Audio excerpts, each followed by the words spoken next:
آج میں آپ کے لیے ملک احمد یار خان صاحب کی ڈائری سے ایک نہایت ہی دلچسپ کہانی لے کر آئی ہوں۔ امید کرتی ہوں کہ باقی کہانیوں کی طرح یہ بھی آپ کو کافی پسند آئے گی۔ اس سے پہلے کہ میں اپنے کیس کا آغاز کروں، میری آپ لوگوں سے درخواست ہے کہ چینل کو سبسکرائب کر لیجئے گا اور بیل کے آئیکن کو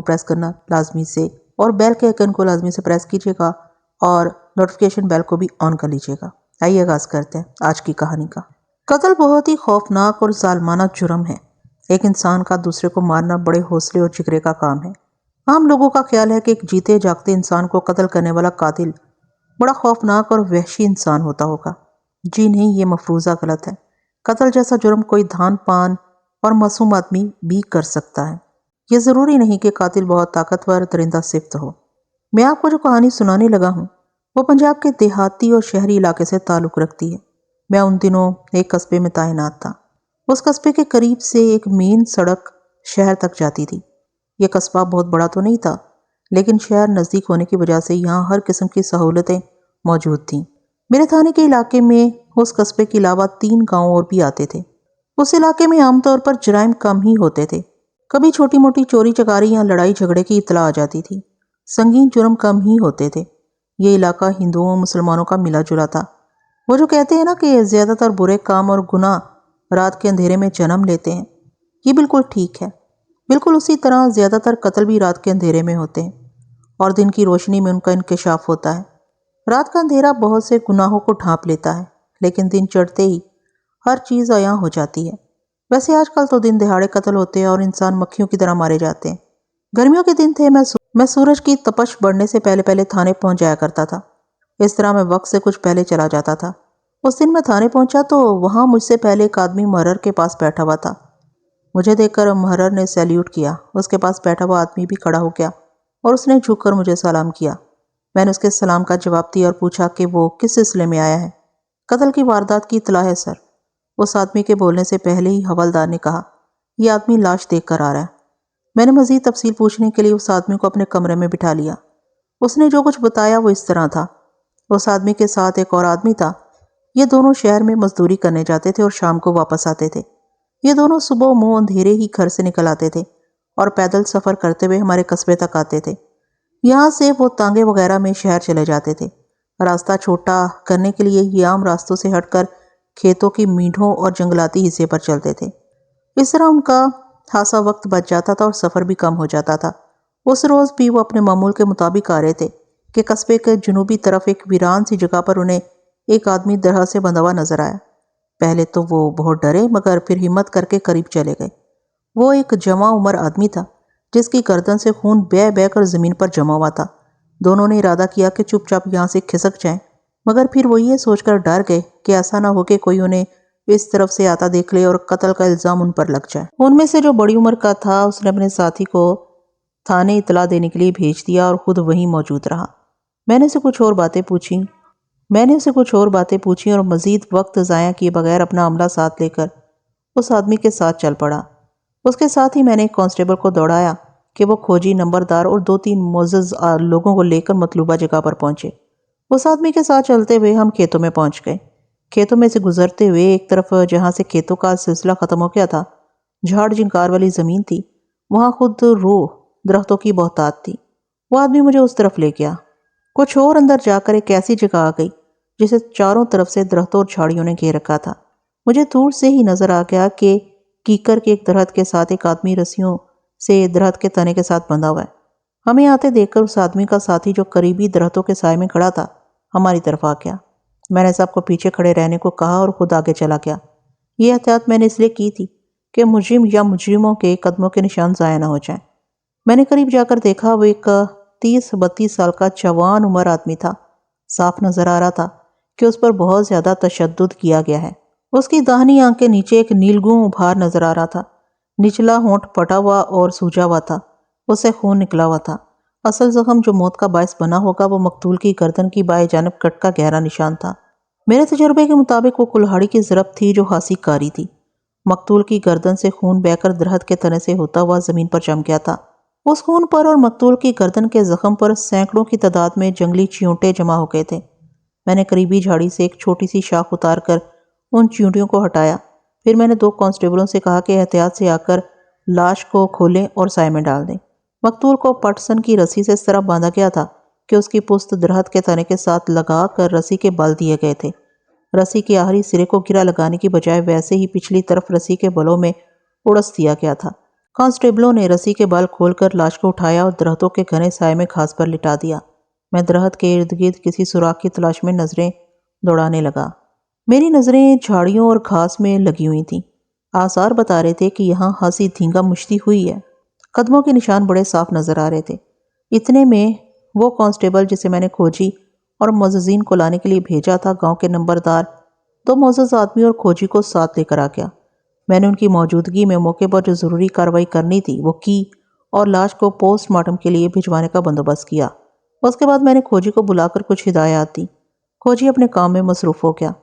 نمبردار اور اس کے ساتھ آنے والے دوسرے دو آدمیوں نے لاش کا چہرہ دیکھا تو فوراً پہچان گئے اور انہوں نے بتایا کہ اس آدمی کا نام عباس ہے اور گاؤں میں اس کی بڑی اچھی دکان ہے۔ میں نے نمبردار سے کہا کہ اس کے گھر والوں کو اطلاع بھجوا دے۔ اس کے جواب میں نمبردار نے مجھے بتایا کہ مقتول عباس باقاعدہ اس گاؤں کا رہنے والا نہیں بلکہ گزشتہ 6-7 ماہ سے گاؤں میں آباد ہوا تھا۔ اس نے چھوٹا سا ایک مکان خریدا تھا، اس کے باہر والے کمرے میں دکان بنا رکھی تھی۔ اس کے متعلق یہی پتہ لگا تھا کہ اس کے آگے پیچھے کوئی نہیں اور اس نے ابھی تک شادی بھی نہیں کی۔ ابھی میں نمبردار سے مقتول عباس کے بارے میں معلومات حاصل کر رہا تھا کہ اچانک کھوجی آتا دکھائی دیا۔ اس نے دور سے ہی مجھے آنکھوں سے ادھر آنے کا اشارہ کیا۔ میں نمبردار کو وہیں چھوڑ کر اس کی طرف بڑھ گیا۔ کھوجی مجھے جھاڑیوں کے درمیان سے گزار کر 15-20 گز دور لے گیا۔ جو چیز وہ مجھے دکھانا چاہتا تھا وہ مجھے فوراً نظر آ گئی۔ یہ ایک رنگین دوپٹہ تھا جو ایک کانٹوں والی جھاڑی میں بری طرح پھنسا ہوا تھا۔ کھوجی نے مجھے ایک طرف لے جا کر ایک اور چیز دکھائی۔ یہ رنگ برنگی چوڑیوں کے ٹکڑے تھے جو ادھر ادھر بکھرے ہوئے تھے۔ میں نے زمین پر بیٹھ کر یہ ٹکڑے اکٹھے کیے اور اپنے رومال میں لپیٹ کر جیب میں رکھ لیے۔ پھر میں نے جھاڑیوں میں پھنسا ہوا دوپٹہ بھی احتیاط سے نکال لیا۔ یہ ایک سلکی دوپٹہ تھا۔ ایسے دوپٹے دیہات میں کم ہی نظر آتے تھے۔ یہ خاصا قیمتی تھا۔ اس میں سے کسی مہنگے پرفیوم کی مسحور کن خوشبو آ رہی تھی۔ جائے واردات پر دوپٹے اور ٹوٹی ہوئی چوڑیوں کی موجودگی اس بات کو ظاہر کرتی تھی کہ اس واردات کا تعلق عورت سے ہے یا کسی نہ کسی طرح اس میں کوئی عورت ملوث ہے۔ یقیناً یہ عورت مقتول سے ملنے اس ویرانے میں آئی ہوگی۔ کسی طرح اس کے وارثوں کو اس کا علم ہو گیا ہوگا اور انہوں نے موقع پر رنگے ہاتھوں پکڑ کر مقتول عباس کو قتل کر دیا اور عورت کو لے گئے۔ اس کھینچا تانی میں اس کی چوڑیاں ٹوٹ گئیں اور دوپٹہ بھی جھاڑیوں میں پھنس گیا۔ کھوجی نے مجھے بتایا کہ جائے واردات پر 4 قسم کے کھرے پائے گئے ہیں۔ مقتول کے کھرے گاؤں والی طرف سے آئے تھے اور عورت کے کھرے دوسری طرف سے آئے تھے جدھر سے بڑی سڑک گزرتی تھی۔ دوسرے 2 مردانہ کھرے بھی اسی طرف سے آئے تھے جدھر سے عورت آئی تھی۔ پھر کھوجی نے ان کی واپسی کے کھرے بھی مجھے دکھائے اور بتایا کہ عورت اپنی مرضی سے ان کے ساتھ نہیں چل رہی، اسے گھسیٹ کر لے جایا جا رہا ہے۔ ذرا اور آگے جا کر زنانہ کھرے غائب ہو گئے اور صرف 2 مردوں کے کھرے رہ گئے۔ کھوجی نے بتایا کہ دونوں مردوں میں سے ایک نے عورت کو اٹھا لیا ہے۔ کھوجی نے مجھے کھرے غور سے دیکھنے کو کہا اور بتایا اس نے کہ ایک مرد کے کھرے زمین پر زیادہ گہرا نشان چھوڑ رہے ہیں۔ اس کا مطلب ہے اس نے وزن اٹھا رکھا ہے، جبکہ عورت کو اٹھانے سے پہلے دونوں مردوں کے کھرے ایک جیسے نشان چھوڑ رہے تھے۔ ہم نشان دیکھتے ہوئے آگے بڑھتے گئے۔ یہ نشان پکی سڑک تک جا رہے تھے۔ میں کھوجی کے ساتھ کھروں کو غور سے دیکھتا ہوا چل رہا تھا۔ مجھے زمین پر ایک ڈوری سی نظر آئی جیسے کوئی تعویذ وغیرہ ہوتا ہے۔ ڈوری کے ساتھ کوئی چیز بھی تھی جو مٹی میں دب گئی تھی۔ میں نے ڈوری کو پکڑ کر اٹھایا تو اس میں پیروئی ہوئی وہ چیز بھی واضح طور پر واضح ہو گئی۔ یہ ایک لکڑی کی ننھی سی سلیب تھی۔ اس قسم کی سلیب عام طور پر عیسائی گلے میں ڈالتے ہیں۔ کثرت استعمال سے ڈوری خاصی کمزور ہو چکی تھی۔ یہ ڈوری غالباً اس وقت ٹوٹی ہوگی جب آدمی نے لڑکی کو اٹھایا ہوگا۔ مزاحمت کے دوران ڈوری ٹوٹ گئی جس کا آدمی کو پتہ نہ چلا۔ میں نے یہ ڈوری اور 24 سلیب بھی چوڑیوں کے ٹکڑوں کے ساتھ جیب میں رکھ لی۔ یہ چیزیں تفتیش میں مددگار ثابت ہو سکتی تھیں۔ میں کھوجی کے ساتھ آگے پکی سڑک تک چلا گیا۔ وہاں سڑک کے کنارے ایک طرف کو یہ کھرے مڑ گئے اور پھر وہاں سے آگے یہ کھرے غائب ہو گئے۔ جس جگہ سے کھرے غائب ہوئے تھے وہاں زمین پر گھوڑے کی لیت کا ڈھیر لگا ہوا تھا۔ اس سے میں نے یہ نتیجہ نکالا کہ قاتل تانگے پر آئے تھے اور اسی تانگے پر واپس بھی گئے۔ میں کھوجی کے ساتھ لاش کے پاس آ گیا۔ بعض جگہوں پر کھرے اتنے صاف تھے کہ میں نے ان کے مولڈ بنوا لیے۔ اس دوران نمبردار نے لاش پوسٹ مارٹم کے لیے لے جانے کا بندوبست کر دیا تھا۔ میں نے 2 کانسٹیبلوں کو لاش کے ساتھ شہر کے اسپتال بھیج دیا۔ میں نے لاش کی اطلاع لے کر آنے والے دونوں آدمیوں کو پہلے ہی جانے کی اجازت دے دی تھی۔ وہ غریب دہاڑی دار مزدور تھے۔ میں نے ان کا نام اور گاؤں وغیرہ پوچھ لیا تھا۔ جائے واردات سے فارغ ہو کر میں نے گاؤں کا رخ کر لیا اور نمبردار کی بیٹھک میں جا ڈیرا جمایا۔ میں نے مقتول عباس کے متعلق معلومات حاصل کرنی تھی۔ اس کے لیے نمبردار نے مقتول عباس کے قریب رہنے والے ایک دو ہمسایوں کو بھی بلا لیا تھا۔ میں نے ان سے مقتول کے متعلق کچھ سوالات پوچھے، مثلا مقتول کیسا آدمی تھا، اس کی کسی کے ساتھ دشمنی تھی، کسی عورت کے ساتھ اس کے تعلقات تو نہیں تھے، کبھی کسی کے ساتھ جھگڑا لڑائی ہوا تھا۔ لوگوں نے مجھے جو کچھ بتایا اس کے مطابق مقتول انتہائی شریف اور ملنسار آدمی تھا۔ اس کا اخلاق اتنا اچھا تھا کہ ہر کوئی اس کی عزت کرتا تھا۔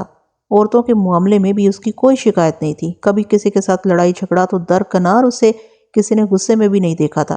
ایک آدمی نے بتایا کہ ہفتے 10 دن بعد اس کے پاس ایک نوجوان آیا کرتا تھا۔ یہ دونوں بیٹھ کر بڑی رازداری سے باتیں کرتے تھے۔ اس آدمی نے یہ بھی بتایا کہ مقتول مہینے میں 2 دن شہر ضرور جاتا تھا۔ اس کا کہنا تھا کہ وہ دکان کے لیے سامان وغیرہ لینے کے لیے جاتا ہے۔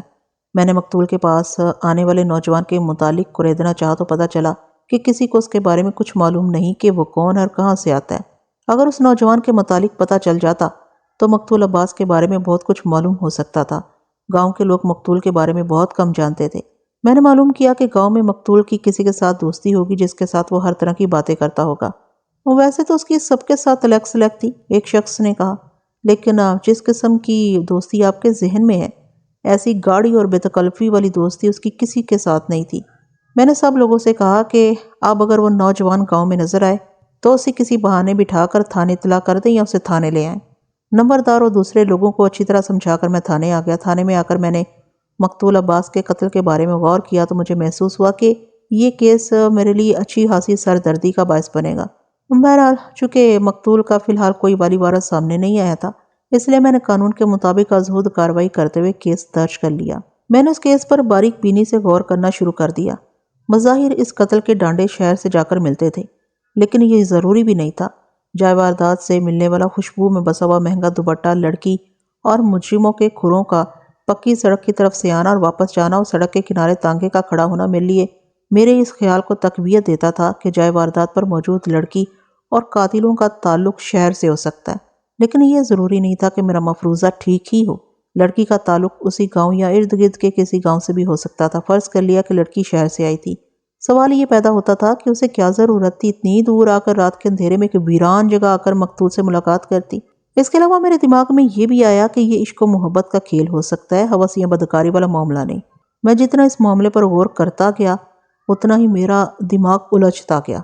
مقتول کے متعلق معلومات نہ ہونے کے برابر تھی۔ وہ کون تھا، کہاں سے آ کر اس قصبے میں رہنے لگا تھا، اس کے والدین یا کوئی بہن بھائی تھے یا نہیں، اگر تھے تو کہاں تھے؟ یہ ایسے سوال تھے جن کے بارے میں کوئی نہیں جانتا تھا۔ شہر چونکہ قصبے سے بہت زیادہ دور نہیں تھا، اس لیے پوسٹ مارٹم رپورٹ جلد ہی آ گئی۔ اس میں موت کا باعث گردن پر تیز دھارالے کا گہرا زخم لکھا گیا تھا، جس کی وجہ سے بہت زیادہ خون بہہ جانے سے موت واقع ہو گئی تھی۔ گردن کا زخم 1.5 سے 1.25 انچ تک گہرا تھا۔ لگتا تھا اسے جان سے مارنے سے پہلے لاتوں، مکوں اور ڈنڈوں سے مارا گیا تھا۔ پوسٹ مارٹم رپورٹ میں ایک بات سرکاری ڈاکٹر نے میرے لیے خاص طور پر لکھی تھی۔ اس نے لکھا تھا کہ مقتول کے ناخنوں میں انسانی گوشت کے ریشے پائے گئے ہیں۔ اس سے ثابت ہوتا ہے کہ مقتول نے قاتل کے جسم کے کسی حصے پر گہری خراشیں ڈال دی ہوں گی۔ یہ میرے کام کی بات تھی۔ موت کا وقت رات 9 اور 10 بجے کے درمیان کا لکھا گیا تھا۔ پوسٹ مارٹم رپورٹ میں کوئی ایسی خاص بات نہیں تھی جو تفتیش کے لیے مددگار ثابت ہو سکتی۔ میرا مسئلہ یہ تھا کہ میرے پاس کوئی ایسا سراغ نہیں تھا یا کوئی ایسا راستہ نہیں تھا جہاں سے میں تفتیش کا آغاز کرتا۔ ایک لحاظ سے یہ ایک اندھا قتل تھا۔ میں نے اندھیرے میں ٹمک ٹوئیاں مارنے کی بجائے مخبروں کو استعمال کرنے کا فیصلہ کیا۔ مجھے امید تھی کہ میرے مخبر میرے لیے کوئی نہ کوئی کام کی بات معلوم کر لیں گے۔ میں نے مقتول عباس کی لاش کو لاوارث قرار دے کر دفن کرا دیا تھا۔ اس کے بعد میں نے اپنے مخبروں کو بلا لیا۔ یہ 4 تھے اور ان میں سے ایک عورت بھی تھی۔ یہ عورت اپنے کام میں اتنی مہارت رکھتی تھی کہ 7 پردوں کے اندر چھپے ہوئے بھید بھی نکال لاتی تھی۔ ایک مخبر پکا جرائم پیشہ تھا، وہ چھوٹے موٹے جرائم کرتا تھا۔ یہ بھی بڑے کام کا آدمی تھا، ہر قسم کے جرم کرنے والوں کے متعلق علم رکھتا تھا۔ باقی 2 افراد عام لوگ تھے جو تھانے دار کی خوشنودی کے لیے یہ کام کرتے تھے۔ اس کے علاوہ نمبردار بھی میرا مخبر تھا۔ میں نے ان کو واردات کے متعلق بتایا اور پھر پوسٹ مارٹم رپورٹ میں ڈاکٹر کے لکھے ہوئے خاص نوٹ کے متعلق بتایا، اور انہیں کہا کہ انہیں کوئی ایسا شخص نظر آیا جس کے چہرے یا گردن پر تازہ خراشوں کے نشان ہوں تو وہ اس کا پتہ ٹھکانہ دے کر تھانے میں اطلاع دیں۔ اچانک میرے ذہن میں جائے واردات سے ملنے والی لکڑی کی سلیب آ گئی۔ جائے واردات پر اس سلیب کی موجودگی کا مطلب یہ تھا کہ اس واردات میں شریک 2 آدمیوں میں سے ایک عیسائی تھا۔ میں نے مخبروں سے یہ بھی کہا کہ وہ یہ معلوم کرنے کی کوشش بھی کریں کہ قصبے میں کوئی ایسا عیسائی بھی ہے جو گلے میں لکڑی کی سلیب پہنتا ہو۔ ایسی ہی کچھ اور باتیں سمجھا کر میں نے ان سب کو رخصت کر دیا۔ مخبروں کو بھیج کر میں کچھ چھوٹے موٹے کیسوں کی فائلیں دیکھنے لگا۔ پھر ASI جو ایک ہندو تھا کو بلا کر سمجھایا کہ اس نے کیا کارروائی کرنی ہے۔ یہ ہندو ASI بڑا سست اور کام چور تھا۔ جہاں بھی تفتیش کے لیے جاتا بس مال کمانے پر نظر رکھتا تھا۔ جب سے میں نے اس تھانے کا چارج سنبھالا تھا یہ ASI پریشان رہتا تھا۔ میں اسے چھوٹے موٹے کیسوں تک ہی محدود رکھتا تھا۔ وہ دن انہی کاموں میں گزر گیا اور میں کوئی خاص بات معلوم نہ کر سکا۔ اب میری تفتیش کا دار و مدار مخبروں کی اطلاعات پر تھا۔ میں نے باقی کی کارروائی کو اگلے دن پر ڈال دیا اور تھانے سے آ گیا۔ اگلے دن میں تھانے پہنچا تو ایک مخبر جو اس قصبے سے ہی تعلق رکھتا تھا، اس کے چہرے کے جوش و خروش سے صاف پتہ چل رہا تھا کہ وہ کوئی اہم خبر لے کر آیا۔ میں نے اپنی کرسی پر بیٹھتے ہی اسے اپنے پاس بٹھا لیا۔ اس نے بتایا کہ کل اس نے ایک نوجوان کو دیکھا جس نے اپنی گردن پر بڑا رومال لپیٹ رکھا تھا۔ یہ مخبر بال کٹوانے حجام کے پاس گیا تھا جہاں اس نے رومال والے کو دیکھا تھا۔ رومال والے نے بال کٹوانے کے لیے رومال کھولا تو اس کی گردن کی دائیں جانب لمبی لمبی خراشیں صاف نظر آ رہی تھیں۔ یہ خراشیں زیادہ پرانی بھی معلوم نہیں ہوتی تھیں۔ ان کی سرخی بتا رہی تھی کہ 1-2 دن ہی پرانی ہے۔ میرا مخبر یہ دیکھ کر چونک گیا اور اس نے بڑے ہمدردانہ انداز میں اسے پوچھا کہ اسے گردن پر کیا ہوا ہے۔ اس کے جواب میں وہ نوجوان پہلے تو گھبرا گیا مگر پھر پھیکی سی ہنسی کے ساتھ کہا کہ ایک دوست کے ساتھ مذاق مذاق میں ہاتھا پائی ہو گئی تھی۔ اس کے ناخن بڑے ہوئے تھے جس کی وجہ سے یہ خراشیں پڑ گئی۔ تم اس نوجوان کو جانتے ہو؟ میں نے پوچھا۔ بہت اچھی طرح جناب، مخبر نے کہا۔ وہ ہمارے قصبے کا رہنے والا ہے۔ یہ 2 بھائی ہیں، ان کا باپ فوت ہو چکا ہے۔ یہ لوگ لوہاروں کا کام کرتے ہیں۔ میں نے اس کا نام اور پتہ نوٹ کر لیا۔ اس نوجوان کا نام حمید اور دوسرے بھائی کا نام رشید تھا۔ یہ مخبر بڑے کام کی اطلاع لے کر آیا تھا۔ میں نے اسے شاباش دی اور کچھ انعام بھی دیا۔ پھر میں نے اسے سمجھایا کہ وہ دونوں بھائیوں پر نظر رکھے کہ کہاں آتے جاتے ہیں، کس سے ملتے ہیں۔ میں نے اسے بتایا کہ وہ خاص طور پر اس بات کا دھیان رکھے کہ کوئی عیسائی نوجوان کے پاس آتا جاتا ہو یا دونوں بھائیوں میں سے کوئی ایسے نوجوان سے ملنے جاتا ہو جس پر شبہ ہو کہ وہ عیسائی ہو سکتا ہے۔ یہ مخبر چلا گیا۔ وہ مجھے گپ اندھیرے میں روشنی کی کرن دکھا گیا تھا۔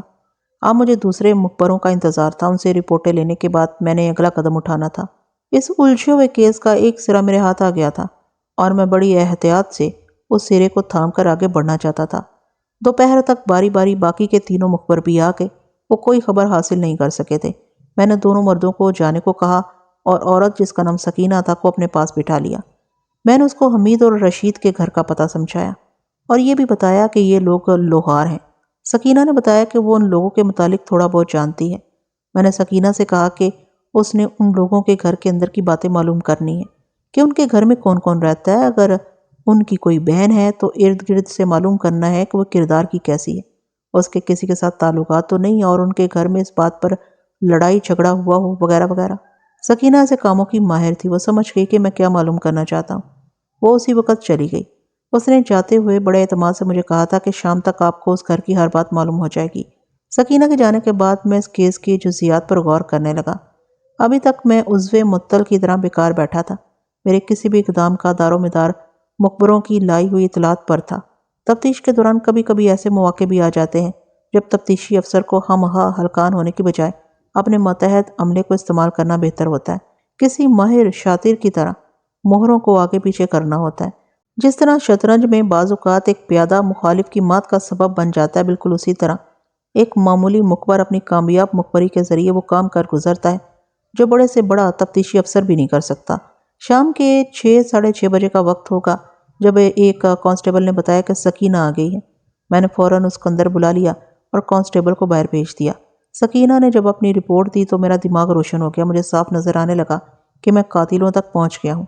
سکینہ نے مجھے بڑی ہی لمبی تفصیلات سنائی تھیں۔ میں مختصراً آپ کو صرف کام کی باتیں سنا دیتا ہوں۔ سب سے پہلے سکینہ نے اس گھر کے افراد کے بارے میں معلوم کیا تو اسے معلوم ہوا کہ 2 بھائی حمید اور رشید ہیں۔ ان کی ایک جوان بہن ہے جس کا نام تو نور بی بی تھا مگر وہ نورہ کہلاتی تھی۔ اس کے علاوہ ان کی بوڑھی ماں تھی، باپ فوت ہو چکا تھا۔ نورہ کے متعلق سکینہ نے بتایا کہ وہ اپنے گھر میں نہیں ہے، پتہ لگا کہ اپنی خالہ کے گھر گئی ہوئی ہے۔ سکینہ نے یہ استادی داؤ کھیلا کہ محلے کے 2-3 گھروں میں چلی گئی اور انہیں بتایا کہ وہ ان کے ہمسایوں میں اپنے اکلوتے بیٹے کے رشتے کے لیے آئی ہیں۔ اس نے نور بی بی کے متعلق پوچھا کہ یہ لوگ کیسے ہیں اور لڑکی کیسی ہے۔ لڑکی تو خوبصورت ہے لیکن چال چلن کچھ ایسا ویسا ہے، ایک ہمسائی نے کہا۔ بچو بی بی، اس لڑکی سے بچو، اس بوڑھی عورت نے کہا۔ جوانی تو سب پر آتی ہے لیکن اس کی جوانی منہ زور گھوڑے کی طرح بے لگام ہے، یہ بھی سنا ہے کہ اس کا کسی کے ساتھ یارانہ ہے اور چھپ چھپ کر اسے ملتی ہے، اکثر گھر میں بھائیوں سے مار کھاتی ہے، دنیا جہان کا فیشن کرتی ہے اور رنگ برنگی خوشبوئیں لگاتی ہے۔ اس کے طور طریقے شریف زادیوں والے نہیں۔ کیوں اپنے بیٹے کی زندگی کو روگ لگانا چاہتی ہو؟ یہ گھر بسانے والی عورت نہیں، برباد کرنے والی عورت ہے۔ مختصر یہ کہ نورہ کے متعلق صاحب نے یہ بتایا کہ مشکوک کردار کی لڑکی ہے اور اکثر اس کی وجہ سے گھر میں لڑائی جھگڑا بھی ہو جاتا ہے۔ بھائی اسے رکتے ٹوکتے تھے، پہلے تو وہ بھائیوں کے سامنے دب جاتی تھی، مگر پھر جانے کہاں سے اس میں اتنی دلیری آ گئی کہ وہ بھائیوں کے منہ آنے لگی۔ اس بات پر وہ اکثر مار بھی کھاتی تھی لیکن اپنی حرکتوں سے باز نہیں آتی تھی۔ میں نے سکینہ کو بھی کچھ نقد رقم انعام کے طور پر دی اور زبانی بھی اس کی حوصلہ افزائی کی۔ اس کے بعد میں نے اسے مزید ہدایات دے کر سمجھایا کہ اس نے یہ باتیں اپنے تک محدود رکھنی ہیں۔ اس کے بعد میں نے سکینہ کو جانے کی اجازت دے دی۔ سکینہ جو معلومات لے کر آئی تھی وہ میری توقع کے عین مطابق تھی۔ میرے ذہن میں اس واردات کا جو خاکہ تھا وہ اس طرح تھا کہ نورہ کے تعلقات کسی طرح مقتول عباس کے ساتھ استوار ہو گئے ہوں گے اور وہ اس سے ملتی ہوگی۔ ان تعلقات کا علم اس کے بھائیوں کو بھی ہو گیا۔ پہلے تو انہوں نے زبانی اور مار پیٹ کے ذریعے اپنی بہن کو سمجھایا ہوگا، جب وہ نہیں سمجھی تو موقع پر رنگے ہاتھوں پکڑ لیا اور غیرت کے جوش میں عباس کو وہیں قتل کر دیا اور بہن کو مار پیٹ کر گھر لے آئے۔ سکینہ نے بتایا کہ نورہ گھر میں نہیں ہے اور اس کے متعلق یہ پتہ لگا تھا کہ وہ اپنی خالہ کے گھر رہنے کے لیے گئی ہوئی ہے۔ میں سمجھ گیا کہ اسے اس وجہ سے خالہ کے گھر بھیج دیا گیا ہے کہ اس پر عشق کا بھوت سوار ہے اور وہ کسی بھی وقت عباس کے قتل کا بھید کھول سکتی تھی۔ میں نے سوچ لیا کہ میرے مطلوبہ ملزم حمید اور رشید ہی ہیں۔ واقعات اور حالات ان دونوں بھائیوں کو قاتل ثابت کر رہے تھے۔ میں نے اپنے ہندو ASI شنکر کو بلایا اور اسے حمید اور رشید کے متعلق بتا کر کہا کہ وہ ان دونوں بھائیوں کو تھانے لے آئے۔ میں نے اسے یہ بھی کہا کہ وہ جتنی بھی بہانے بازی کریں دونوں کو لے کر آنا۔ شنکر 2 کانسٹیبلوں کو لے کر چلا گیا۔ تھانے سے قصبے کا فاصلہ زیادہ نہیں تھا۔ ASI شنکر تقریباً 1-1.5 گھنٹے بعد واپس آ گیا۔ اس نے بتایا کہ دونوں بھائیوں میں سے صرف چھوٹا بھائی حمید مل سکا ہے، جبکہ بڑا بھائی رشید صبح سویرے کپور تھلہ چلا گیا ہے۔ وہاں ان کی خالہ کا گھر ہے۔ میں نے شنکر سے کہا کہ وہ حمید کو لے کر آئے۔ شنکر نے کانسٹیبل کو اشارہ کیا۔ کانسٹیبل ایک 18-19 سالہ نوجوان کو اندر لے آیا۔ اس کا نام حمید تھا۔ میں نے دیکھا کہ وہ اچھا صحت مند جوان تھا۔ اس کے چہرے پر گھبراہٹ نظر آ رہی تھی جو قدرتی بات تھی۔ تھانے میں آ کر بڑے بڑے دار مجرموں پر بھی گھبراہٹ طاری ہو جاتی تھی۔ میں نے اسے اپنے سامنے والی کرسی پر بیٹھنے کو کہا تو وہ جھجکتے ہوئے بیٹھ گیا۔ میں نے غور سے اس کی طرف دیکھا۔ اس نے اس وقت بھی ایک بڑا رومال گردن پر لپیٹ رکھا تھا۔ رشید کہاں ہے؟ میں نے اسے پوچھا۔ وہ خالہ کے گھر کپور تھلہ گیا ہے، اس نے قدرے اعتماد سے کہا۔ وہاں کیوں گیا ہے؟ میں نے پوچھا۔ کیا وہاں کوئی کام تھا یا اچانک جانا پڑا ہے؟ ہماری بہن خالہ کے گھر رہنے کے لیے گئی ہوئی تھی، حمید نے کہا۔ پتہ چلا وہ وہاں شدید بیمار ہو گئی ہے۔ وہاں سے اطلاع آئی تھی کہ اس کی حالت اچھی نہیں ہے۔ رشید بھائی اس کی خیر خیریت معلوم کرنے گیا ہے۔ کیا بیماری ہے تمہاری بہن کو؟ میں نے سوال کیا۔ بیماری وہ ایک دم بوکھلا سا گیا، پھر بولا اسے بڑا بخار ہو گیا جی۔ یہ کہہ کر اس نے ایک طویل سانس لیا جیسے کوئی بڑی مشکل آسان ہو گئی ہو۔ یہ اتنی گرمی میں تم نے رومال کیوں لپیٹ رکھا ہے؟ میں نے اس کی گردن میں لپٹے رومال کی طرف اشارہ کر کے پوچھا اور نظریں اس کی نظروں میں گاڑ دیں۔ اس نے اپنی آنکھیں جھکا لیں۔ وہ کچھ پریشان ہوا مگر پھر سنبھل کر بولا، وہ جی گردن پر زخم ہو گیا تھا، بڑا بھدا لگتا ہے اس لیے ڈھانپ کر رکھتا ہوں۔ میں نے اسے کہا کہ وہ گردن سے رومال اتار دے۔ پہلے تو وہ ہچکچایا مگر پھر اس نے رومال اتار کر اپنی گود میں رکھ لیا۔ میں نے دیکھا اس کی گردن پر لمبی لمبی خراشیں صاف نظر آ رہی تھیں۔ دیکھنے سے ہی اندازہ ہوتا تھا کہ یہ خراشیں انسانی ناخنوں سے لگی ہیں۔ یہ تو کسی کے ناخنوں کے نشان لگتے ہیں۔ میں نے کہا، کیا کسی کے ساتھ لڑائی ہوئی تھی؟ ہم جی نہیں جی، وہ گڑبڑا کر بولا۔ ایک دوست کے ساتھ ہنسی مذاق میں ہاتھا پائی کرتے ہوئے اس کے ناخن لگ گئے تھے۔ ہاتھ سے گہرے نشان ہیں۔ میں نے کہا، لگتا ہے بہت ہی بے تکلف دوست ہے۔ آپ ان باتوں کو چھوڑیں جی۔ اس نے بات بدلنے کی کوشش کرتے ہوئے کہا، حکم کریں، مجھے کیوں طلب فرمایا ہے آپ نے؟ تم ایسا کرو، میں نے اس کی آنکھوں میں آنکھیں ڈال کر کہا، اپنے اس دوست کا نام بتاؤ جس کے ناخن تمہیں لگے ہیں اور چھٹی کرو۔ میری نظریں اس کے چہرے پر جمی ہوئی تھیں۔ میں نے صاف طور پر دیکھا کہ ایک رنگ سا اس کے چہرے پر آ کر گزر گیا۔ اسے چپ سی لگ گئی تھی۔ صاف نظر آ رہا تھا کہ اسے کوئی جواب نہیں بن پا رہا تھا۔ ایک بات کان کھول کر سن لو، میں نے اسے کہا، تم جس دوست کا نام لو گے میں اسے یہاں بلاؤں گا، اس لیے سوچ سمجھ کر بولنا۔ آپ آخر میرے دوست کے پیچھے کیوں پڑ گئے ہیں؟ وہ بڑی مشکل سے بولا۔ اس سے میں خود نپٹ لوں گا۔ نپٹ تو لیا اس سے، میں نے اس کی حالت سے لطف اندوز ہوتے ہوئے کہا۔ سچ سچ بتاؤ، اس وقت تمہارے ساتھ اور کون تھا؟ تمہارا بڑا بھائی رشید یا کوئی اور؟ اس کا گورا چٹا رنگ یک لخت سرسوں کی طرح پیلا پڑ گیا اور آنکھیں ٹھہر سی گئیں۔ وہ یوں کھینچ کھینچ کر سانس لینے لگا جیسے اسے سانس لینے میں دقت ہو رہی ہو۔ مجھے لگ رہا تھا جیسے وہ ابھی غش کھا کر گر پڑے گا۔ اس نے کچھ بولنے کی کوشش کی لیکن محض ہونٹ ہلا کر رہ گیا۔ اس کے حلق سے آواز نہ نکل سکی۔ میں نے کانسٹیبل کو بلا کر اسے پانی منگوا کر حمید کو پلایا۔ پانی پی کر اس کی حالت کچھ سنبھل گئی۔ وہ اب بھی پھٹی پھٹی آنکھوں سے میری طرف دیکھ رہا تھا۔ اب میں نے اس پر سیدھا حملہ کرنے کا فیصلہ کر لیا تھا۔ میں اس کی ٹوٹی پھوٹی دماغی حالت سے فائدہ اٹھانا چاہتا تھا۔ وہ کلہاڑی کہاں ہے؟ میں نے اسے پوچھا، جس سے تم نے عباس کو قتل کیا تھا۔ کلہاڑی؟ عباس کا قتل؟ وہ دھیرے سے بڑبڑایا، پھر ایک دم اس کی حالت سنبھل گئی۔ یوں لگتا تھا اس میں یک لخت طاقت آ گئی ہے۔ بڑی جاندار آواز میں بولا، کیسی کلہاڑی اور کیسا قتل؟ اب میرے حیران ہونے کی باری تھی۔ پہلے تو اس کی حالت اتنی بری ہو گئی تھی کہ لگتا تھا کہ وہ ابھی بے ہوش ہو جائے گا۔ کہاں اب میرے آنکھوں میں آنکھیں ڈال کر بڑے اعتماد سے بات کر رہا تھا۔ اس کے اندر پیدا ہونے والی اس تبدیلی سے میں الجھ سا گیا تھا۔ مجھے احساس ہونے لگا تھا کہ کہیں کوئی گڑبڑ ہے جس کا مجھے علم نہیں۔ عباس کو تم دونوں بھائیوں نے قتل نہیں کیا؟ میں نے پوچھا۔ بالکل نہیں، حمید نے کہا۔ ہمیں کیا ضرورت تھی اسے قتل کرنے کی؟ ہماری اس کے ساتھ کوئی دشمنی نہیں تھی۔ سنا ہے تمہاری بہن کے ساتھ تعلقات تھے، میں نے کہا، اور وہ راتوں کو چھپ چھپ کر سنا ہے تمہاری بہن کے ساتھ تعلقات تھے، میں نے کہا، اور وہ راتوں کو چھپ چھپ کر ملتے تھے۔ آپ نے غلط سنا ہے، اس نے دبے دبے غصے سے کہا۔ ایسی کوئی بات نہیں تھی۔ جائے واردات پر تم دونوں بھائیوں کے کھروں کے نشان پائے گئے ہیں، میں نے اس سے کہا۔ واقعاتی شہادت تمہارے خلاف ہے۔ اگر تم اقرار نہ بھی کرو تو میں عدالت میں تمہیں مجرم ثابت کر دوں گا۔ اس لیے بہتر ہے کہ اپنے منہ سے اقبال جرم کر لو۔ میں یہ رعایت کروں گا کہ مقدمہ ذرا ڈھیلا بناؤں گا، جس کی وجہ سے تم یا تو بری ہو جاؤ گے یا بہت تھوڑی سزا ملے گی۔ آپ اپنی تفتیش مکمل کریں، اس نے بڑے اعتماد سے کہا۔ انشاءاللہ ہم دونوں بھائی بے گناہ ثابت ہوں گے۔ بے شک آپ میرے کھروں کے نشان بھی واردات والے کھروں سے ملا کر دیکھ لیں۔ اس کے بے پناہ اعتماد نے میرا یقین ڈاواں ڈول کر دیا۔ میں جو کچھ دیر پہلے اسے اقبال جرم کروانے کے لیے تیار بیٹھا تھا پریشان ہو گیا۔ میں نے اسے گھیرنے کے لیے بہت سوال پوچھے، گھما پھرا کر ایک ہی بات کئی طرح سے پوچھی، مگر مجھے کچھ حاصل نہ ہوا۔ میری چٹی اس بار بار کسی گڑبڑ کا احساس دلا رہی تھی، مگر میں سمجھ نہیں پا رہا تھا کہ معاملہ کہاں سے الجھ گیا ہے۔ میں نے بہت سوچا، سوچ کر میری کن پٹیاں درد کرنے لگیں۔ تنگ آ کر میں نے اس معاملے کو اگلے دن پر ڈال دیا۔ ویسے بھی شام ہو رہی تھی۔ میں نے حمید کو حوالات میں بھجوایا اور خود آرام کرنے کے لیے تھانے سے اٹھ گیا۔ سونے کے لیے لیٹا تو اس کیس کے متعلق ہی سوچتا رہا۔ پھر نہ جانے کس وقت آنکھ لگ گئی۔ صبح جب میں سو کر اٹھا تو تازہ دم ہو چکا تھا۔ تیار ہو کر تھانے پہنچا اور جاتے ہی عباس کے قتل والی فائل کھول لی۔ شروع سے آخر تک ایک ایک تفصیل کو 2 بار پڑھا۔ اس میں چند باتیں ایسی نظر آئیں جو مشتبہ حمید اور اس کے بھائی رشید کے حق میں جاتی تھی۔ مثلاً جائے واردات پر آنے اور جانے والے کھرے پکی سڑک کی طرف سے آئے اور گئے تھے، جبکہ جائے واردات تک پہنچنے کے لیے گاؤں سے بہت کم فاصلہ تھا۔ انہیں کیا ضرورت پڑی تھی کہ اتنا لمبا چکر کاٹ کر پکی سڑک کی طرف سے جائے واردات تک پہنچتے؟ میں نے اس پر غور کیا تو ذہن نے کہا کہ پولیس کو بھٹکانے کے لیے ایسا کیا جا سکتا ہے۔ دوسری چیز جو غور طلب تھی وہ جائے واردات سے ملنے والی سلیب تھی۔ دونوں بھائی مسلمان تھے، جبکہ سلیب عصائی گلے میں پہنتے ہیں۔ اس سلسلے میں میں نے یہ مفروضہ قائم کیا کہ ہو سکتا ہے کہ اس وقت میں بڑا بھائی رشید شامل نہ ہو اور حمید نے اپنے کسی عیسائی دوست کو ساتھ ملا کر یہ قتل کیا ہو۔ میں نے مخبروں سے کہا کہ وہ یہ معلوم کریں کہ حمید کی دوستی کسی عیسائی کے ساتھ ہے۔ اگر ہے تو اس عیسائی کے متعلق مکمل معلومات حاصل کریں۔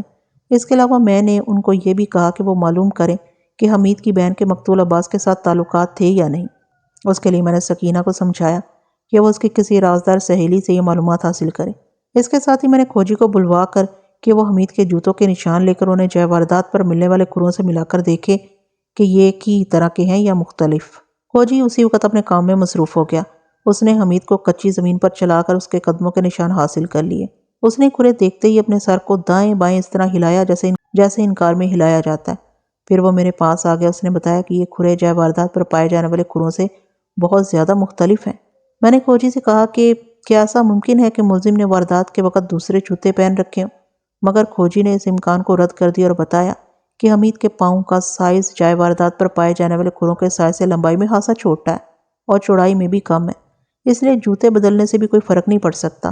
یہ سن کر میں بڑا مایوس ہوا۔ میں نے مفروضوں کے بل بوتے پر جو عمارت کھڑی کی تھی وہ لرزنے لگی تھی اور کسی بھی وقت دھڑام سے گر سکتی تھی۔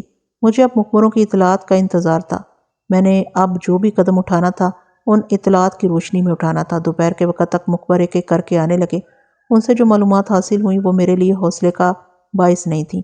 ان اطلاعات کے مطابق حمید یا رشید دونوں بھائیوں میں سے کسی کا بھی کوئی عیسائی دوست نہ تھا، اور نہ ہی قصبے میں کوئی ایسا عیسائی نوجوان دیکھا گیا جو اپنے گلے میں لکڑی کی سلیب ڈالے رکھتا ہو۔ اس کے علاوہ یہ بھی پتہ لگا کہ ان دونوں بھائیوں کا مقتول عباس سے کبھی بھی کسی طرح کا کوئی تنازعہ یا جھگڑا نہیں ہوا۔ بظاہر ان حالات میں حمید مجھے بے گناہ نظر آنے لگا تھا، لیکن میرا اصول تھا کہ تفتیش میں کسی بھی بات کو حرف آخر نہیں سمجھتا تھا۔ ابھی مجھے سکینہ کا انتظار تھا، مجھے امید تھی کہ وہ کوئی کام کی بات معلوم کر لے گی۔ پھر خاصے انتظار کے بعد آخر سکینہ آ ہی گئی۔ اس نے جب اپنی رپورٹ پیش کی تو مجھے لگا کہ میں اب تک غلط رخ پر تفتیش کرتا رہا ہوں۔ سکینہ نے اپنے استادی طریقوں سے کام لیتے ہوئے نورہ کی رازدار سہیلی کو شیشے میں اتار لیا تھا۔ اس سہیلی نے بتایا کہ نورہ قصبے کے ہی ایک نوجوان سے عشق کرتی ہے۔ اس نوجوان کا نام حشمت ہے اور شہر میں سرکاری ملازم ہے۔ حشمت اسے شہر سے بڑے مہنگے مہنگے تحفے لا کر دیتا ہے، جن میں کپڑے، پرفیوم اور بناؤ سنگار کا سامان ہوتا ہے۔ نورہ کے بھائیوں کو اس کا علم ہو گیا تھا اور انہوں نے کئی بار اپنی بہن کو مارا پیٹا بھی تھا اور کہا تھا کہ اگر وہ باز نہ آئی تو وہ اسے اور حشمت دونوں کو قتل کر دیں گے۔ سہیلی نے یہ بھی بتایا کہ وہ محبت میں اتنا آگے نکل گئے تھے کہ اب واپسی ناممکن تھی۔ نورہ اپنی سہیلی سے اکثر کہا کرتی تھی کہ اس کے بھائی بے شک اسے قتل کر دیں، لیکن وہ حشمت کو نہیں چھوڑ سکتی۔ حشمت بھی اسے دیوانہ وار چاہتا تھا، مگر وہ اس کے بھائیوں سے ڈرتا تھا، خاص طور پر نوجوان اور جوشیلے حمید سے وہ بہت گھبراتا تھا۔ ان حالات میں قتل تو حشمت اور نورہ کو ہونا چاہیے تھا، مگر قتل عباس ہو گیا تھا، جس کا ان سارے حالات سے کوئی تعلق بظاہر نظر نہیں آ رہا تھا۔ مجھے محسوس ہونے لگا کہ یہ کوئی اور ہی چکر ہے۔ میں نے ضروری سمجھا کہ حشمت کو تھانے بلا کر پوچھ گچھ کروں۔ میں جتنا زیادہ اس کیس کے بارے میں غور کرتا اتنا ہی الجھ جاتا۔ سوچ سوچ کر میرے دماغ کی چولیں ہل گئیں، مگر میں کسی نتیجے پر نہ پہنچ سکا۔ مجھے صاف نظر آنے لگا تھا کہ اب تک کی تفتیش اور بھاگ دوڑ سب عکارت گئی ہے اور میں وہیں کھڑا ہوں جہاں سے چلا تھا۔ مجھے کوئی راستہ سجائی نہیں دے رہا تھا۔ میرے پاس ٹوٹی ہوئی چوڑیوں، ایک ریشمی دوپٹے اور لکڑی کی سلیب کے سوا کچھ نہ تھا۔ اب میں نے انہی کے ذریعے اپنی تفتیش کو آگے بڑھانا تھا۔ ایک اور سراغ جو میرے پاس محفوظ تھا وہ تھا جائے واردات پر پائے جانے والے کھروں کے مولڈ۔ حالات و واقعات نے کچھ اس طرح پلٹا کھایا تھا کہ میں چکرا کر رہ گیا تھا۔ میں نے اسی وقت ایک کانسٹیبل کو بلا کر اسے حشمت کے متعلق بتا کر کہا کہ وہ اس کے گھر جائے اور اس کو میرے پاس لے آئے۔ کانسٹیبل چلا گیا اور تقریباً 1 گھنٹے بعد آ کر اس نے بتایا کہ حشمت گھر میں نہیں ہے۔ اس کے گھر والوں نے بتایا ہے کہ وہ کسی دوسرے شہر گیا ہوا ہے۔ اس نے گھر والوں کو بتایا تھا کہ دفتر والے اسے سرکاری کام سے کسی دوسرے شہر بھجوا رہے ہیں اور اس کو 1 ہفتہ لگ جائے گا۔ یہ سن کر مجھ پر جھنجھلاہٹ طاری ہو گئی۔ میں جس طرف بھی قدم بڑھاتا تھا راستہ بند ملتا تھا۔ وہ دن بھی ایسی گزر گیا اور مجھے کام کی کوئی بات معلوم نہ ہو سکی۔ رات کو آسمان پر کالے سیاہ بادل چھا گئے اور پھر موسلا دھار بارش ہونے لگی۔ یہ بارش تقریباً رات بھر وقفوں وقفوں سے ہوتی رہی۔ صبح ہوئی تو پتہ چلا کہ رات کی بارش نے خاصی تباہی مچائی تھی اور کئی کمزور مکان اس کی زد میں آ کر گر گئے تھے۔ نشیبی علاقے جوہڑوں کی صورت اختیار کر گئے تھے۔ میں بارش کے پانی سے بچتا بچاتا تھانے پہنچ گیا۔ ابھی مجھے بیٹھے تھوڑی ہی دیر ہوئی تھی کہ 2 دیہاتی آدمی تھانے میں آئے اور محرر سے بات کرنے لگے۔ محرر نے ان کی بات سنی اور پھر فوراً ہی میرے پاس آ کر بتایا کہ یہ آدمی اطلاع لے کر آئے ہیں کہ کھیتوں سے ذرا ہٹ کر ایک گڑھے میں کسی عورت کی لاش نظر آ رہی ہے۔ لاش کا ایک کندھا اور بازو نظر آ رہا ہے اور باقی جسم زمین کے اندر ہے۔ ان دیہاتیوں کا کہنا تھا کہ لاش کو گڑھا کھود کر دفن کیا گیا تھا، مگر رات کی تیز بارش اوپر کی مٹی بہا کر لے گئی تھی۔ ایک وجہ یہ بھی تھی کہ یہ جگہ کھیتوں کی نسبت ذرا نشیب میں تھی، اس لیے اوپر کی طرف سے بہہ کر آنے والا بارش کا تیز پانی گڑھے کے اوپر کی ناپختہ مٹی کو بہا لے گیا تھا۔ میں اسی وقت اپنے عملے کو ساتھ لے کر ان دیہاتیوں کے ساتھ چل پڑا۔ آبادی سے کافی ہٹ کر کھیتوں کا طویل سلسلہ تھا۔ کھیتوں کے ساتھ ساتھ کچھ پھلوں اور سبزیوں کے باغ بھی تھے۔ ایسے ہی ایک باغ سے ذرا ہٹ کر ایک نشیبی جگہ تھی۔ دیہاتی رہنمائی کرتے ہوئے مجھے اس نشیب میں لے گئے۔ نشیب میں اتر کر انہوں نے گڑھے کی نشاندہی کی۔ میں نے قریب جا کر دیکھا جس طرح دیہاتیوں نے بتایا تھا، بالکل ویسی ہی صورتحال تھی۔ گڑھے کے اندر مٹی سے ایک انسانی کندھا اور بازو باہر نکلا ہوا تھا اور صاف نظر آ رہا تھا کہ یہ بازو کسی عورت کا ہے۔ عورت کا نہیں بلکہ نوجوان لڑکی کا۔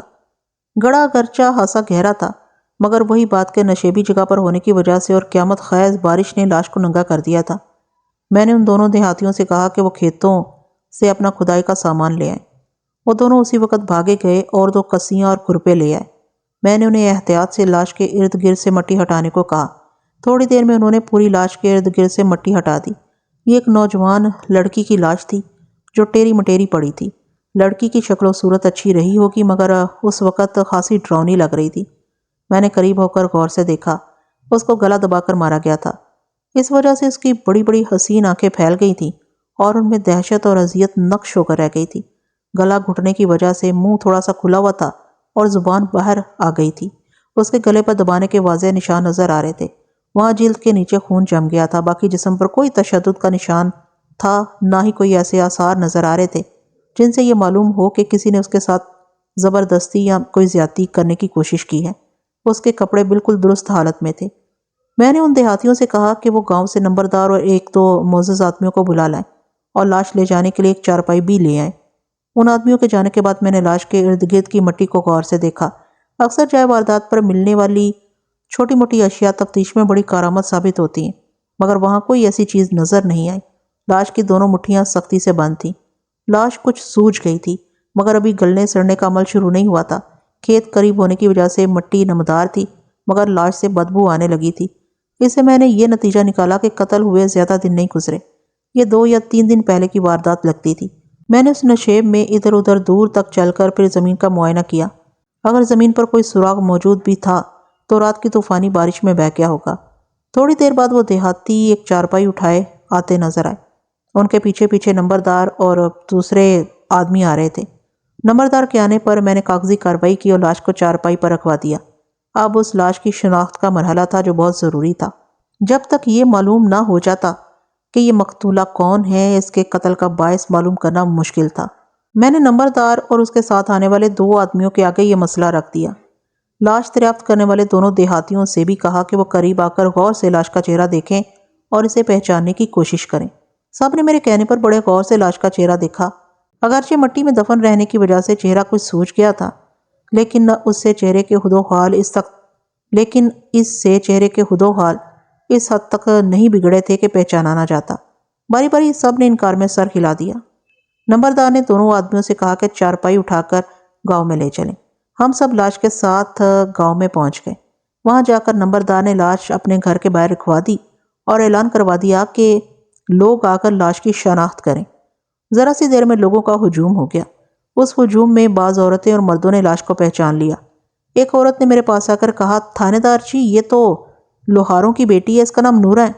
نورا کا نام سن کر میں ایک دم چونک گیا۔ مجھے یاد آ گیا کہ جس نوجوان حمید کو میں نے مقتول عباس کے قتل کے الزام میں مشتبہ بٹھایا ہوا ہے، اس کی بہن کا نام مجھے نورا بتایا گیا تھا، اور اس کے بھائی حمید نے بتایا تھا کہ وہ اپنی خالہ کے پاس کپور تھلہ گئی ہوئی ہے اور وہاں سخت بیمار ہے۔ اس کا بڑا بھائی رشید وہاں اس کی خبر لینے گیا ہوا تھا۔ اگر نورا کپور تھلہ گئی ہوئی تھی تو یہ لاش کس کی تھی؟ میں نے کہا کہ کوئی فوری طور پر جا کر نورا کی ماں کو بلا کر لے آئے۔ ابھی میں کسی کو بھیجنے ہی والا تھا کہ اچانک ایک ادھیڑ عمر کی عورت پریشانی کے عالم میں وہاں آ گئی۔ ایک عورت نے بتایا کہ یہ نورا کی ماں ہے۔ وہ آتے ہی چارپائی پر پڑی لاش پر جھک گئی اور اس کو دیکھنے لگی، پھر ایک ہاتھ لاش کے منہ پر پھیرنے لگی۔ میں غور سے اس کے چہرے کے تاثرات دیکھ رہا تھا۔ اس کی آنکھوں میں آنسو آ گئے اور پھر وہ سسکنے لگی۔ پھر جیسے اس کے صبر کا بند ٹوٹ گیا۔ نورا! اس کے منہ سے ایک دھاڑ کی مانند بیٹی کا نام نکلا اور پھر وہ لاش کے اوپر ہی گر پڑی۔ وہ بڑی بےتابی سے اپنی بیٹی کا منہ سر چومنے لگی۔ یہ منظر دیکھ کر وہاں کھڑی کئی اور عورتیں بھی رونے لگیں اور بعض مردوں کی آنکھیں بھی نم ہو گئیں۔ خاصا جذباتی منظر تھا۔ میں بھی ایک انسان ہونے کے ناطے متاثر ہوئے بغیر نہ رہ سکا۔ اس عورت کے رد عمل سے یہ بات ثابت ہو گئی تھی کہ یہ لاش نورا کی ہی ہے۔ بڑی مشکل سے نورا کی ماں کو لاش سے الگ کیا گیا۔ میں نے لاش ضروری کارروائی کے بعد پوسٹ مارٹم کے لیے بھجوا دی اور خود تھانے آ گیا۔ تھانے میں بیٹھ کر میں نے سارے واقعات پر غور کیا تو صورتحال واضح ہونے لگی۔ صاف نظر آ رہا تھا کہ اپنی بہن نورا کو حمید نے اکیلے یا دونوں بھائیوں نے مل کر قتل کیا۔ اب دیکھنا یہ تھا کہ رشید بھی اس قتل میں شامل ہے یا نہیں۔ ایک اور بات جو مجھے کھٹک رہی تھی وہ یہ تھی کہ حمید نے یہ کیوں کہا تھا کہ ان کی بہن کپور تھلہ گئی ہوئی ہے؟ اگر یہ بات اس نے قتل پر پردہ ڈالنے کے لیے کی تھی تو یہ جھوٹ کب تک چلنا تھا؟ آخر ایک نہ ایک دن تو اس بھید سے پردہ اٹھنا ہی تھا۔ میں جوں جوں ان معاملات پر غور کرتا گیا، میری آنکھوں کے آگے سے پردے اٹھتے گئے۔ حمید کی گردن پر لگے خراشوں کے نشان یقیناً اس کی بہن نورا کے ناخنوں کے تھے۔ اب مجھے حمید کی ابتدائی گھبراہٹ اور پریشانی کی وجہ معلوم ہو گئی تھی۔ اگرچہ بہت کچھ میری سمجھ میں آ گیا تھا، لیکن پھر بھی کچھ باتیں ایسی تھیں جو اب بھی ایک سوالیہ نشان کی طرح میرے سامنے تھیں۔ نورا کو کپور تھلہ بھیجنے کا ڈرامہ کرنے کی کیا ضرورت تھی؟ حمید کا بڑا بھائی رشید نورا کی بیماری کا بہانہ کر کے کپور تھلہ کیا لینے گیا تھا؟ حمید نے یہ کیوں کہا تھا کہ نورا شدید بیمار ہے؟ اس کے علاوہ جو بات سب سے اہم تھی وہ یہ تھی کہ اس سارے چکر میں عباس کا قتل کسی خانے میں فٹ نہیں ہو رہا تھا۔ کیونکہ اب تک کی تفتیش سے یہ بات ثابت ہو چکی تھی کہ مقتولہ نورہ کا مقتول عباس سے کسی قسم کا کوئی چکر نہیں تھا۔ اگر نورہ آوارگی یا ناجائز تعلقات کے شبے میں قتل ہوئی تھی تو اس کے ساتھ اس کے آشنا حشمت کو قتل ہونا چاہیے تھا، لیکن قتل عباس ہوا تھا۔ یہ بات بھی غور طلب تھی کہ جس جگہ عباس قتل ہوا تھا، مقتولہ نورہ کی لاش اس جگہ سے خاصے فاصلے پر ملی تھی۔ مقتولہ کی لاش کو دیکھ کر میں نے اندازہ لگایا تھا کہ یہ دونوں قتل ایک ہی دن ہوئے ہوں گے۔ اس کی تصدیق تو پوسٹ مارٹم رپورٹ آنے کے بعد ہی ہو سکتی تھی۔ ایک اور بات بھی میرے ذہن میں آئی کہ جس نے مجھے اور زیادہ الجھا دیا۔ میرے ذہن میں یہ خیال آیا کہ جہاں عباس قتل ہوا اس جگہ پائے جانے والے کھروں میں سے کوئی کھرا حمید کے کھروں سے نہیں ملتا تھا۔ اس کا سیدھا سادہ مطلب نکلتا تھا کہ دونوں وارداتیں الگ الگ مجرموں نے کی ہیں۔ اب دیکھنا یہ تھا کہ قتل کی ان دو وارداتوں کا آپس میں کوئی تعلق تھا یا نہیں۔ سوچ سوچ کر میرا دماغ گھن چکر بن گیا۔ پھر مجھے خیال آیا کہ میرے بہت سے سوالوں کے جواب حوالات میں بند حمید کے پاس ہے۔ مجھے حمید پر غصہ آنے لگا، وہ مجھے چکر دے رہا تھا۔ میں نے کانسٹیبل کو بلا کر کہا حوالات سے حمید کو لے کر آئے۔ کانسٹیبل گیا اور حمید کو لے آیا۔ میں نے اسے کرسی پر بیٹھنے کو کہا مگر وہ کھڑا ہی رہا۔ آپ نے مجھے کس جرم میں یہاں بند کر رکھا ہے؟ حمید نے ذرا تیز آواز میں مجھ سے کہا۔ میں کرسی سے اٹھ کھڑا ہوا، اس کے سامنے جا کر کھڑا ہو گیا۔ میں نے اس کی آنکھوں میں آنکھیں ڈال کر کہا تمہاری بہن نورہ کپورتھلہ گئی ہے، بولو ہاں یا نہ؟ ہاں۔ تمہاری گردن پر ناخن تمہارے دوست نے مارے ہیں؟ میں نے پوچھا۔ ہاں، اس نے ذرا متزلزل انداز میں کہا۔ میں نے ایک زناٹے دار تھپڑ اس کے بائیں گال پر مارا۔ اس کے قدم اکھڑ گئے اور وہ لڑ کھڑا کر ایک طرف گر گیا۔ میں نے بڑی تیزی سے اس کے بال اپنی مٹھی میں لے کر 2-3 زوردار جھٹکے دیے اور کہا اب جھوٹ بولو، پھر دیکھو میں تمہارا کیا حشر کرتا ہوں۔ آپ بتاؤ تمہاری بہن نورہ کہاں ہے؟ وہ کپورتھلہ۔ میں نے اس کی بات پوری نہ ہونے دی اور دونوں ہاتھوں سے اس کے بال پکڑ کر ایسا جھٹکا دیا کہ وہ زمین پر آ رہا۔ کانسٹیبل دروازے میں کھڑا تھا۔ میں نے اسے اشارہ کیا، وہ میرے اشارے کو سمجھ کر آگے بڑھا اور کرسی اٹھا کر اس کے پایوں کے نیچے اس کا ایک ایک ہاتھ رکھ کر کرسی پر بیٹھ گیا۔ یہ کانسٹیبل خاصا بھاری بھرکم تھا۔ اس کے وزن سے کرسی کے پائے اس کے ہاتھ کی الٹی طرف گوشت کے اندر دھنسنے لگے اور ہڈیاں کڑکڑانے لگیں۔ وہ ذبح ہوتے بکرے کی طرح ڈکرانے اور تڑپنے لگا۔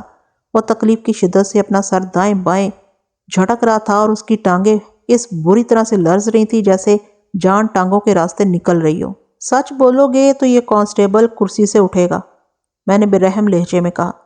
جھوٹ بولو گے تو ایک اور آدمی بلوا کر کرسی پر بٹھا دوں گا۔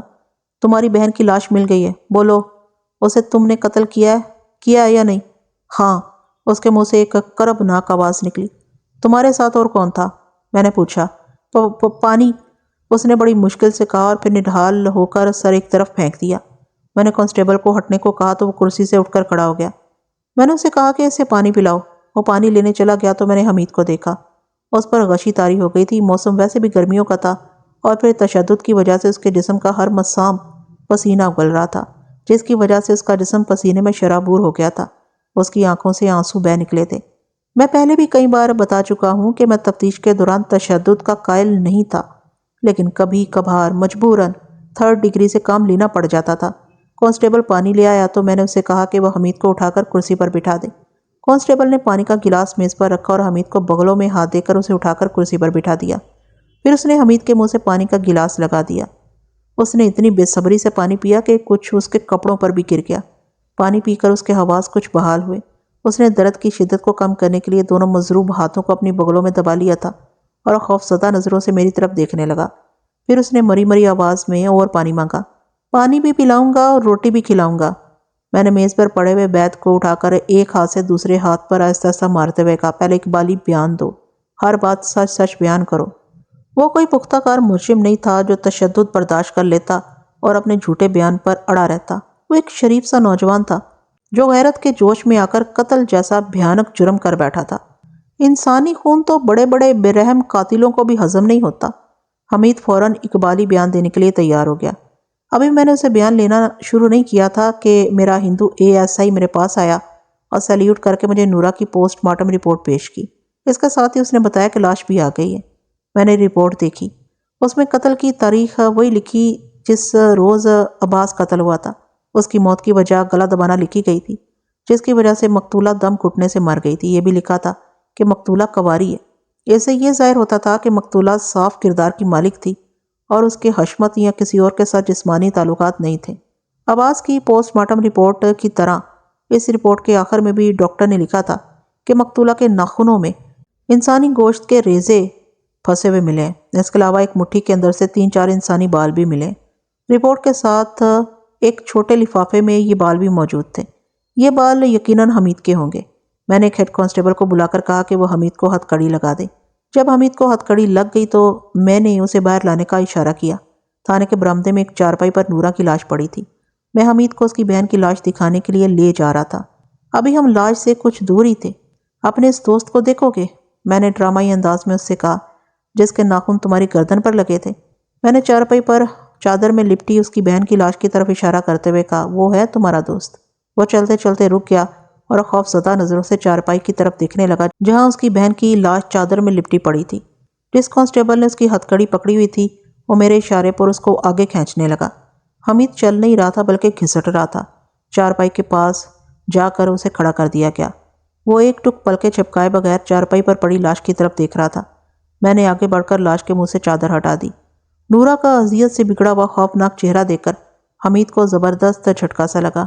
اس کی آنکھیں سرخ ہونے لگی جیسے وہ اپنے آنسو روکنے کی کوشش کر رہا ہو۔ پھر یک لخت اس کے اندر بڑی ڈرامائی تبدیلی پیدا ہوئی۔ اس کے اعصاب تن گئے اور مٹھیاں بھیج گئیں۔ مجھے ایسا نظر آنے لگا جیسے وہ لاش پر ہی چھپڑ پڑے گا۔ بے غیرت! اس کے منہ سے قہر بری سرگوشی نما آواز نکلی اور اس نے نفرت کی شدت سے اپنی بہن کی لاش کی طرف تھوک دیا۔ اس کے ساتھ ہی وہ انتہائی تیزی سے مڑا، ہتھ کڑی کو زوردار جھٹکا دیا۔ جھٹکا اتنا شدید تھا کہ ہتھ کڑی کی زنجیر کانسٹیبل کے ہاتھ سے چھوٹ گئی اور حمید بھاگ اٹھا۔ ایک دم کھلبلی سی مچ گئی اور وہاں کھڑے پولیس کے ملازم اس کے پیچھے بھاگے۔ میں بھی اضطراری طور پر ان کے پیچھے ہی لپکا۔ یہ دیکھ کر مجھے اطمینان ہوا کہ وہ بھاگتا ہوا تھانے سے باہر جانے کی بجائے سیدھا میرے کمرے میں گھس گیا۔ میں اس کی اس وقت کی کیفیت کو سمجھ رہا تھا۔ وہ بیک وقت 2 طرح کی کیفیات کے درمیان پس رہا تھا۔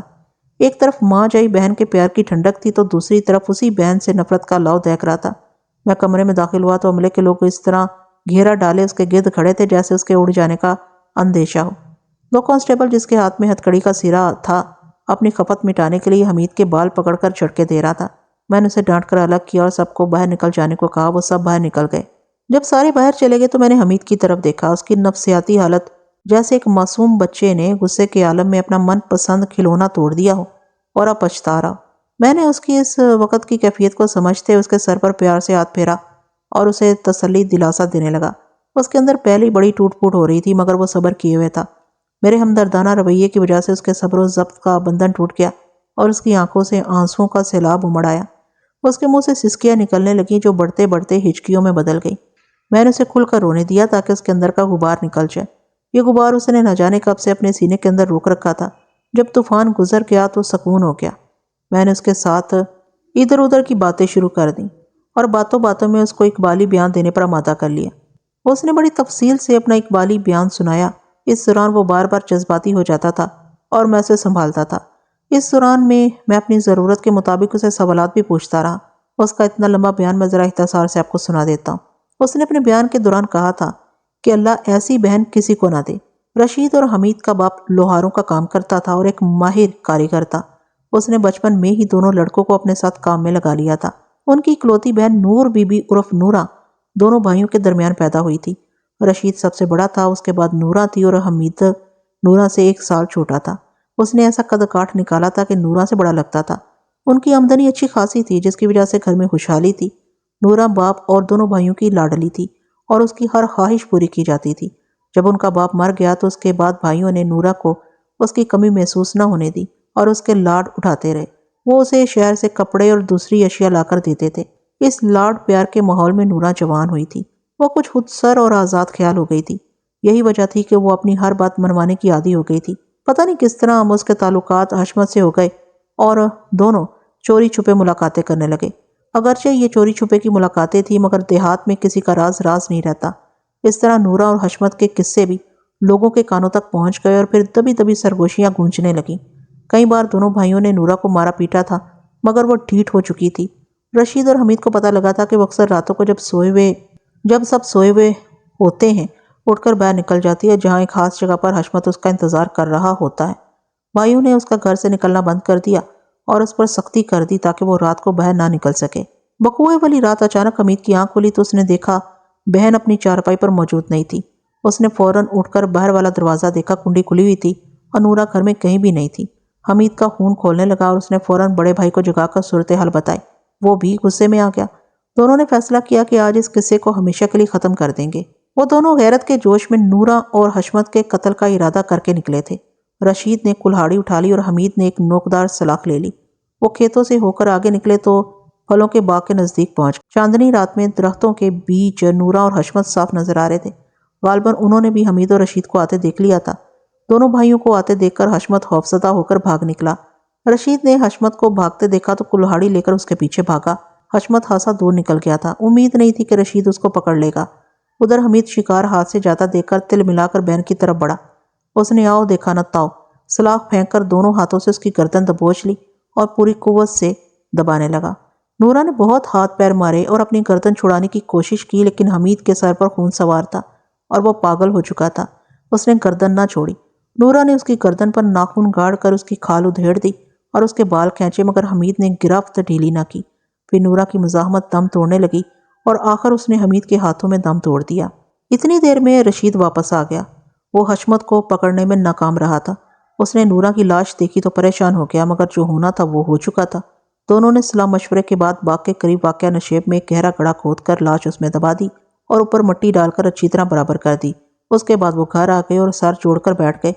انہوں نے اپنی ماں کو بھی جگا لیا، اسے بتایا کہ وہ کیا کر کے آئے ہیں۔ ماں نے یہ سنا تو رونے لگی۔ دونوں بھائیوں نے اسے ڈرایا کہ بیٹی تو مر گئی ہے اور اب وہ اگر رونا دھونا مچائے گی تو بیٹوں سے بھی جائے گی، دونوں پھانسی چڑھ جائیں گے۔ ماں نے جب دونوں جوان بیٹوں کی موت کے متعلق سوچا تو اپنے آنسو اور اپنے بہن سینے کے اندر دبا لیے۔ دونوں بھائیوں نے یہ طے کیا کہ محلے داروں میں یہ مشہور کر دیا جائے کہ نورہ اپنی خالہ کے گھر گئی ہوئی ہے۔ ماں کو بھی انہوں نے یہ پٹی پڑھا دی کہ سب کو یہی بتائے۔ مجھے ایک بات کی سمجھ نہیں آئی۔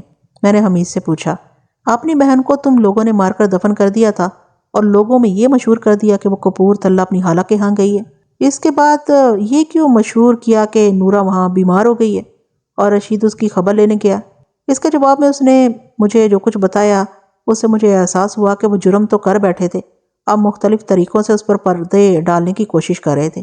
ان دونوں نے یہ سوچا تھا کہ پہلے وہ نورہ کی شدید بیماری کی افواہ اڑائیں گے اور پھر رشید اس کی خبر گیری کے بہانے کپور تھلہ جائے گا اور 2-3 دن وہاں رہ کر اطلاع بھجوائے گا کہ نورہ بیماری کی وجہ سے مر گئی ہے اور اسے کپور تھلہ میں ہی دفن کر دیا گیا ہے۔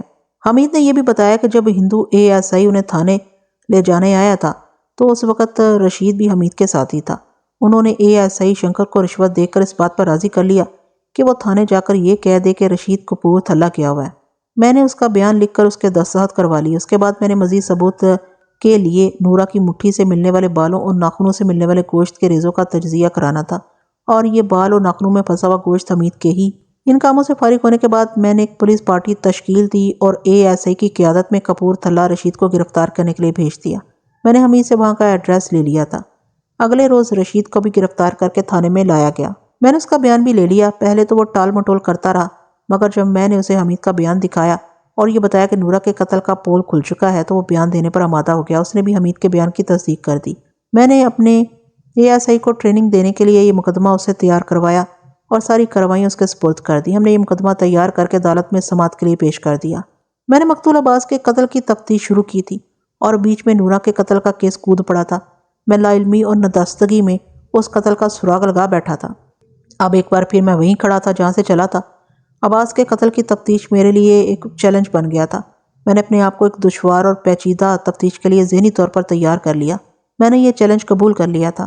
عباس کے قاتل کو پکڑنے کا چیلنج میں نے قبول تو کر لیا تھا، لیکن میرے پاس ایسا کوئی سراغ نہ تھا جس کی مدد سے میں اپنی تفتیش کو آگے بڑھاتا۔ میں عباس کے قاتلوں کو پکڑنے کے لیے سراغ لگاتا ہوا جن راستوں پر اپنی تفتیش کو آگے بڑھاتا رہا تھا وہ تمام راستے نورہ کی قبر تک جا کے ختم ہو گئے تھے۔ ندستگی میں ایک اور ہی قتل کا سراغ لگا بیٹھا تھا۔ نورہ کے قتل کا مقدمہ ابھی عدالت میں زیر سماعت تھا۔ 2-3 پیشیاں ہو چکی تھیں۔ نورہ کے بھائیوں رشید اور حمید نے ایک بڑا ہی قابل ہندو وکیل کھڑا کیا تھا۔ اس کا پورا نام مجھے بھول گیا، صرف ورما یاد رہ گیا۔ ورما بڑا محنتی اور کام کے سلسلے میں ایماندار وکیل تھا۔ وہ پوری تیاری کر کے عدالت میں آتا تھا اور اس کی اجرا بڑی سخت ہوتی تھی۔ اس کے بارے میں مشہور تھا کہ وہ اپنے موکلوں کو بچانے یا کم سے کم سزا دلانے کے لیے کوئی نہ کوئی نکتہ نکال ہی لیا کرتا تھا۔ میں نے یہ کیس اپنے نالائق ہندو ASI شنکر کے سپرد کیا ہوا تھا۔ اس سے پہلے میں نے رشید اور حمید سے رشوت لینے کے چکر میں بڑی سختی سے سرزنش کی تھی اور کہا تھا کہ اگر آئندہ اس کی رشوت خوری یا کسی قسم کی بددیانتی کی رپورٹ ملی تو اس کے خلاف اوپر تک رپورٹ بھجواؤں گا۔ شنکر نے معافی مانگی تھی اور وعدہ کیا تھا کہ وہ آئندہ شکایت کا کوئی موقع نہیں دے گا۔ میرے کہنے کے مطابق شنکر پوری تیاری کر کے عدالت جاتا تھا۔ ویسے بھی میں نے بڑا مضبوط کیس تیار کیا تھا اور کوئی خانہ خالی نہیں چھوڑا تھا۔ میں ان دنوں صرف عباس کے قتل کا سراغ لگانے کے لیے اپنا دماغ کھپا رہا تھا۔ میں تھانے میں بیٹھا عباس کے قتل کی فائل دیکھ رہا تھا کہ ایک ہیڈ کانسٹیبل نے آ کر بتایا کہ ایک نوجوان مجھ سے ملنا چاہتا ہے اور اپنا نام حشمت بتاتا ہے۔ مجھے یاد آ گیا کہ حشمت وہی نوجوان ہے جس کا مقتولہ نورا کے ساتھ معاشقہ چل رہا تھا اور وہ قتل والی رات رشید اور حمید کو دے کر بھاگ گیا تھا۔ بعد میں پتہ لگا تھا کہ وہ اپنے دفتر کے سرکاری کام سے کسی دوسرے شہر گیا ہوا ہے۔ میں نے اس کو بلوا لیا۔ تھوڑی دیر بعد ہی ایک لمبا تڑنگا صحت مند نوجوان اندر آیا۔ اس نے جھک کر مجھے سلام کیا۔ میں نے دیکھا کہ وہ ایک خوب روح اور مردانہ وجاہت سے بھرپور نوجوان تھا۔ وہ واقعی اس قابل تھا کہ اسے چاہا جائے۔ پھر مجھے نورا یاد آ گئی جو محاورتاً ہی نہیں حقیقتاً حشمت پر مر مٹی تھی۔ زندگی پر ساتھ نبھانے کے وعدے کرنے والا یہ عاشق نامراد اسے کڑے وقت میں چھوڑ کر بھاگ گیا تھا۔ اس کا صحت مند جسم اور قد و قامت دیکھ کر میں نے اندازہ لگایا کہ اگر یہ بھاگنے کی بجائے نورا کے بھائیوں کے مقابلے میں کھڑا ہو جاتا تو اکیلا ہی دونوں پر بھاری پڑ سکتا تھا۔ مجھے اچانک اس پر غصہ آ گیا۔ میں نے اسے پوچھا کہ وہ کہاں مر گیا تھا۔ وہ ہونکوں کی طرح میرا منہ دیکھنے لگا اور بولا کچھ بھی نہیں۔ تم نورا کو چھوڑ کر بھاگ کیوں گئے تھے؟ میں نے اسے پوچھا۔ اپنی جان بچانے کے لیے، اس نے شرمندگی سے نظریں جھکا کر کہا۔ صرف تمہاری بزدلی کی وجہ سے وہ ماری گئی۔ میں نے غصے سے کہا اگر تم مردوں کی طرح مقابلہ کرتے تو اپنی جان کے ساتھ ساتھ نورا کی جان بھی بچا سکتے تھے۔ وہ میری طرف ایسی نظروں سے دیکھنے لگا جیسے ابھی رو پڑے گا۔ اس کی آنکھیں سرخ ہونے لگی اور پھر آنکھوں کے کنارے بھیگنے لگے اور پھر اس کے ضبط کا بندھن ٹوٹ گیا اور وہ سسکیاں لے لے کر رونے لگا۔ اتنا خوبصورت جوان مرد کمزور عورتوں کی طرح آنسو بہاتا ہوا مجھے اچھا نہ لگا۔ میں یوں اسے حیرت سے دیکھنے لگا جیسے وہ دنیا کا 8واں عجوبہ ہو۔ مجھے وہ نارمل نہیں لگ رہا تھا۔ میں بہت بزدل انسان ہوں۔ حشمت نے اپنے آپ پر قابو پا کر کہا۔ اتنا صحت مند ہونے کے باوجود لڑائی جھگڑے کا نام سن کر یا کسی کو لڑتے دیکھ کر ہی میری ٹانگیں کانپنے لگتی ہیں۔ اپنی اسی بزدلی کی وجہ سے میں نورا کو موت کے منہ میں چھوڑ کر بھاگ گیا تھا۔ میں نورا کے قابل نہیں تھا، بلکہ میں اس دنیا میں رہنے کے قابل ہی نہیں ہوں۔ اس زندگی سے موت اچھی ہے۔ میں سمجھ گیا کہ اس کے ساتھ کوئی نفسیاتی مسئلہ ہے۔ یہی سوچ کر محض اپنی دلچسپی کی خاطر میں نے اسے کریدنا شروع کیا تو اس نے اپنا آپ پوری طرح کھول کر میرے سامنے رکھ دیا۔ میرے اس کے ساتھ بڑی طویل باتیں ہوئی تھیں۔ میں متصراً آپ کو سنا دیتا ہوں۔ حشمت ابھی 3-4 سال کا تھا کہ اس کی ماں مر گئی۔ باپ نے دوسری شادی کر لی۔ سوتیلی ماں روایتی سوتیلی ماں جیسی نکلی اور اس نے حشمت کو وہ پیار و توجہ نہ دی جس کی اسے ضرورت تھی۔ دوسری طرف اس کا باپ نئی نویلی بیوی کے ساتھ مست اور مگن ہو گیا۔ جب سوتیلی ماں کے اپنے بچے ہو گئے تو اس نے بات بے بات حشمت کو مارنا پیٹنا اور ڈانٹنا پھٹکارنا شروع کر دیا۔ باپ کا رویہ بھی بیگانوں جیسا ہی تھا۔ ان حالات میں حشمت پلا بڑا تھا۔ وہ نفسیاتی مریض بن گیا تھا۔ اس کے اندر خود اعتمادی نام کی کوئی چیز نہیں تھی۔ وہ ہر وقت ڈرا سہما رہنے لگا تھا۔ ان حالات میں وہ جوان ہوا تھا۔ وہ جسمانی طور پر بڑا صحت مند اور خوبصورت جوان نکلا تھا، لیکن نفسیاتی طور پر بڑی ہی کمزور شخصیت رکھتا تھا۔ اس کے متعلق صحیح رائے تو کوئی ماہر نفسیات ہی دے سکتا ہے۔ آپ یوں سمجھ لیں کہ وہ شیر جیسے جسم میں گیدڑ جیسا دل رکھتا تھا۔ میں نے اس کا تفصیلی بیان لیا، اس کے دستخط کروا لیے۔ میں نے بڑی مشکل سے اسے گواہی کے لیے تیار کیا۔ اس کی حیثیت موقع کی گواہ کسی تھی اور اس کی گواہی بڑی اہمیت رکھتی تھی۔ میں نے شنکر سے کہا کہ اگلی پیشی پر وہ حشمت کو بھی پیش کر دے۔ بہرحال کیس چلتا رہا۔ کیس مضبوط تھا مگر ہندو وکیل ورما نے بڑی مہارت اس کا رخ موڑ کر فوری اشتعال ثابت کر دیا۔ عدالت نے جلد ہی فیصلہ سنا دیا۔ حمید نے اپنی بہن نورا کا گلا دبا کر قتل کیا تھا، اس لیے اسے 7 سال اور بڑے بھائی رشید کو اعانت جرم اور اس پر پردہ ڈالنے کے جرم میں 4 سال قید کی سزا سنائی گئی۔ ورما کے کہنے پر انہوں نے اس سزا کے خلاف اپیل کر دی۔ ان کی اپیل منظور ہوئی اور سزا کم ہو کر بالترتیب 5 سال اور 2 سال رہ گئی۔ جس دن عدالت سے اس کیس کا فیصلہ ہوا اسے اگلے دن حشمت میرے پاس تھانے آ گیا۔ وہ بہت گھبرایا ہوا تھا۔ میں نے اسے پوچھا کہ خیریت تو ہے؟ وہ اتنا گھبرایا ہوا کیوں ہے؟ آپ تو کہتے تھے کہ ان کو پھانسی ہوگی۔ اس نے پریشانی سے کہا مگر وہ دونوں زندہ بچ گئے۔ وہ جب رہا ہو کر آئیں گے تو مجھے زندہ نہیں چھوڑیں گے۔ مجھے یاد آ گیا کہ میں نے اسے یہ کہہ کر گواہی دینے کے لیے تیار کیا تھا کہ اس کی گواہی سے رشید اور حمید کو پھانسی کی سزا ہو جائے گی اور اس طرح وہ ان سے نورا کے قتل کا انتقام لے سکتا ہے۔ میں نے اس کو اپنے پاس بٹھا کر تسلی دی کہ وہ بالکل نہ گھبرائے۔ وہ رہا ہو کر آئیں گے تو میں ان کو سختی سے وارننگ دوں گا اور نیک چلنے کی ضمانت لوں گا۔ میں اسے خاصی دیر تک سمجھاتا رہا مگر مجھے لگتا تھا کہ میری کوئی بات اس کے پلے نہیں پڑی۔ پھر وہ منہ ہی منہ میں کچھ بڑبڑانے لگا۔ میں نے غور سے سنا۔ میں تمہارا مجرم ہوں نورا، وہ کہہ رہا تھا۔ میں تمہارا انتقام بھی نہیں لے سکا۔ وہ دونوں بچ گئے ہیں، میں کیا کروں؟ پھر وہ کچھ سوچنے لگا اور یوں سر ہلانے لگا جیسے کسی مسئلے پر غور کر رہا۔ پھر اس نے فیصلہ کن انداز میں سر ہلایا اور بڑبڑایا، یہ ٹھیک ہے، ہاں ہاں، سارے مسئلے کا حل یہی ہے۔ پھر وہ تیزی سے اٹھا اور بغیر کچھ کہے تھانے سے نکل گیا۔ میں نے اسے روکنے کی کوشش بھی کی تھی لیکن وہ نہیں رکا۔ مجھے ڈر تھا کہ اس کا دماغ نہ چل جائے۔ وہ پیار کا بھوکا تھا اور زندگی میں پہلی بار اسے کسی نے پیار دیا تھا اور وہ بھی قتل ہو گئی۔ اس کا حشمت کے دماغ پر بہت برا اثر پڑا تھا۔ وہ تھانے کے صحن میں جاتا ہوا نظر آ رہا تھا۔ مجھے کیا پتا تھا کہ میں اسے آخری بار دیکھ رہا ہوں۔ اگلے دن تھانے میں یہ المناک اطلاع آئی کہ رات حشمت نے چھت کے شتیر میں پھندا باندھ کر خودکشی کر لی ہے۔ میں خود موقع پر گیا۔ یہ کڑیوں والی چھت تھی جس کے درمیان میں ایک بڑا شتیر لٹکا ہوا تھا۔ اس کے ساتھ چارپائی کی ادوائن کا پھندا پڑا ہوا تھا اور پھندے سے حشمت کی لاش لٹک رہی تھی۔ اس کی گردن کھنچ کر لمبی ہو گئی تھی اور آنکھیں حلقوں سے باہر نکلی ہوئی تھیں۔ مجھے اس نوجوان کی حرام موت کا بڑا افسوس ہوا۔ اصل میں اس کی موت کے ذمہ دار اس کا باپ اور سوتیلی ماں تھے، لیکن میں کچھ نہیں کر سکتا تھا۔ میں نے ضروری کارروائی کر کے لاش کو پوسٹ مارٹم کے لیے بھجوا دیا۔ جب میرا عملہ حشمت کی لاش لے کر جا رہا تھا تو میرے دماغ میں اس کے کہے ہوئے الفاظ گونج رہے تھے کہ زندگی سے تو موت اچھی ہے۔ حشمت کی المناک موت کے ساتھ عشق و محبت کا یہ خونی ڈرامہ ختم ہو گیا۔ دوسری طرف عباس کے قتل کو 20-22 دن گزر گئے تھے۔ عباس کا قتل میرے لیے معمہ بن گیا تھا جو کسی طرح حل ہونے میں نہیں آ رہا تھا۔ ڈی ایس پی ایک ہندو تھا جس کا نام جگدیش تھا۔ میں نے سنا تھا وہ بڑا متعصب ہے اور مسلمانوں سے دشمنی رکھتا ہے۔ وہ عباس کے کیس کے متعلق پوچھتا رہتا تھا کہ کتنی پیش رفت ہوئی ہے۔ اب اتنے دن گزر جانے کے بعد اس نے میری جان کو آ جانا تھا۔ ہر طرف سے مایوس ہو کر میں نے اللہ تعالیٰ سے مدد مانگی کہ وہ میری مدد کرے اور اپنے نام لیوا کو ایک بت پرست کے سامنے ذلیل و خوار ہونے سے بچا لے۔ یہ دعا مانگ کر میں مطمئن سا ہو گیا کہ اللہ ضرور میری مدد کرے گا۔ وہ دن بھی یوں ہی گزر گیا اور کوئی پیش رفت نہ ہوئی۔ اگلے دن میں تھانے میں بیٹھا ہوا تھا جب قصبے کا نمبردار آ گیا۔ اس کے ساتھ ایک جوان عمر آدمی تھا۔ نمبردار نے جب اس آدمی کا تعارف کرایا تو میں اپنی کرسی پر سیدھا ہو کر بیٹھ گیا۔ اس کا نام شکور ہے، نمبردار نے کہا، اور یہ مقتول عباس کا دوست ہے۔ یہی اسے ملنے آیا کرتا تھا۔ میں نے اس کو بٹھا لیا۔ وہ کچھ پریشان سا نظر آ رہا تھا۔ میں نے نمبردار کو باہر بیٹھنے کو کہا تو وہ سلام کر کے باہر چلا گیا۔ میں نے شکور کے ساتھ 2-4 باتیں ویسے ہی کی تاکہ اس کی جھجک ختم ہو جائے۔ پھر میں نے اسے پوچھا کہ کیا اسے معلوم ہے کہ اس کا دوست عباس قتل ہو گیا۔ اس کے جواب میں اس نے بتایا کہ اسے ابھی نمبردار سے یہ خبر ملی ہے۔ شکور نے یہ بتا کر مجھے حیران کر دیا کہ وہ عباس کا دوست نہیں ہے بلکہ عباس کے دوست کا ملازم ہے اور وہ اس کے حکم پر عباس کی خیر خبر معلوم کرنے کے لیے آتا رہتا ہے۔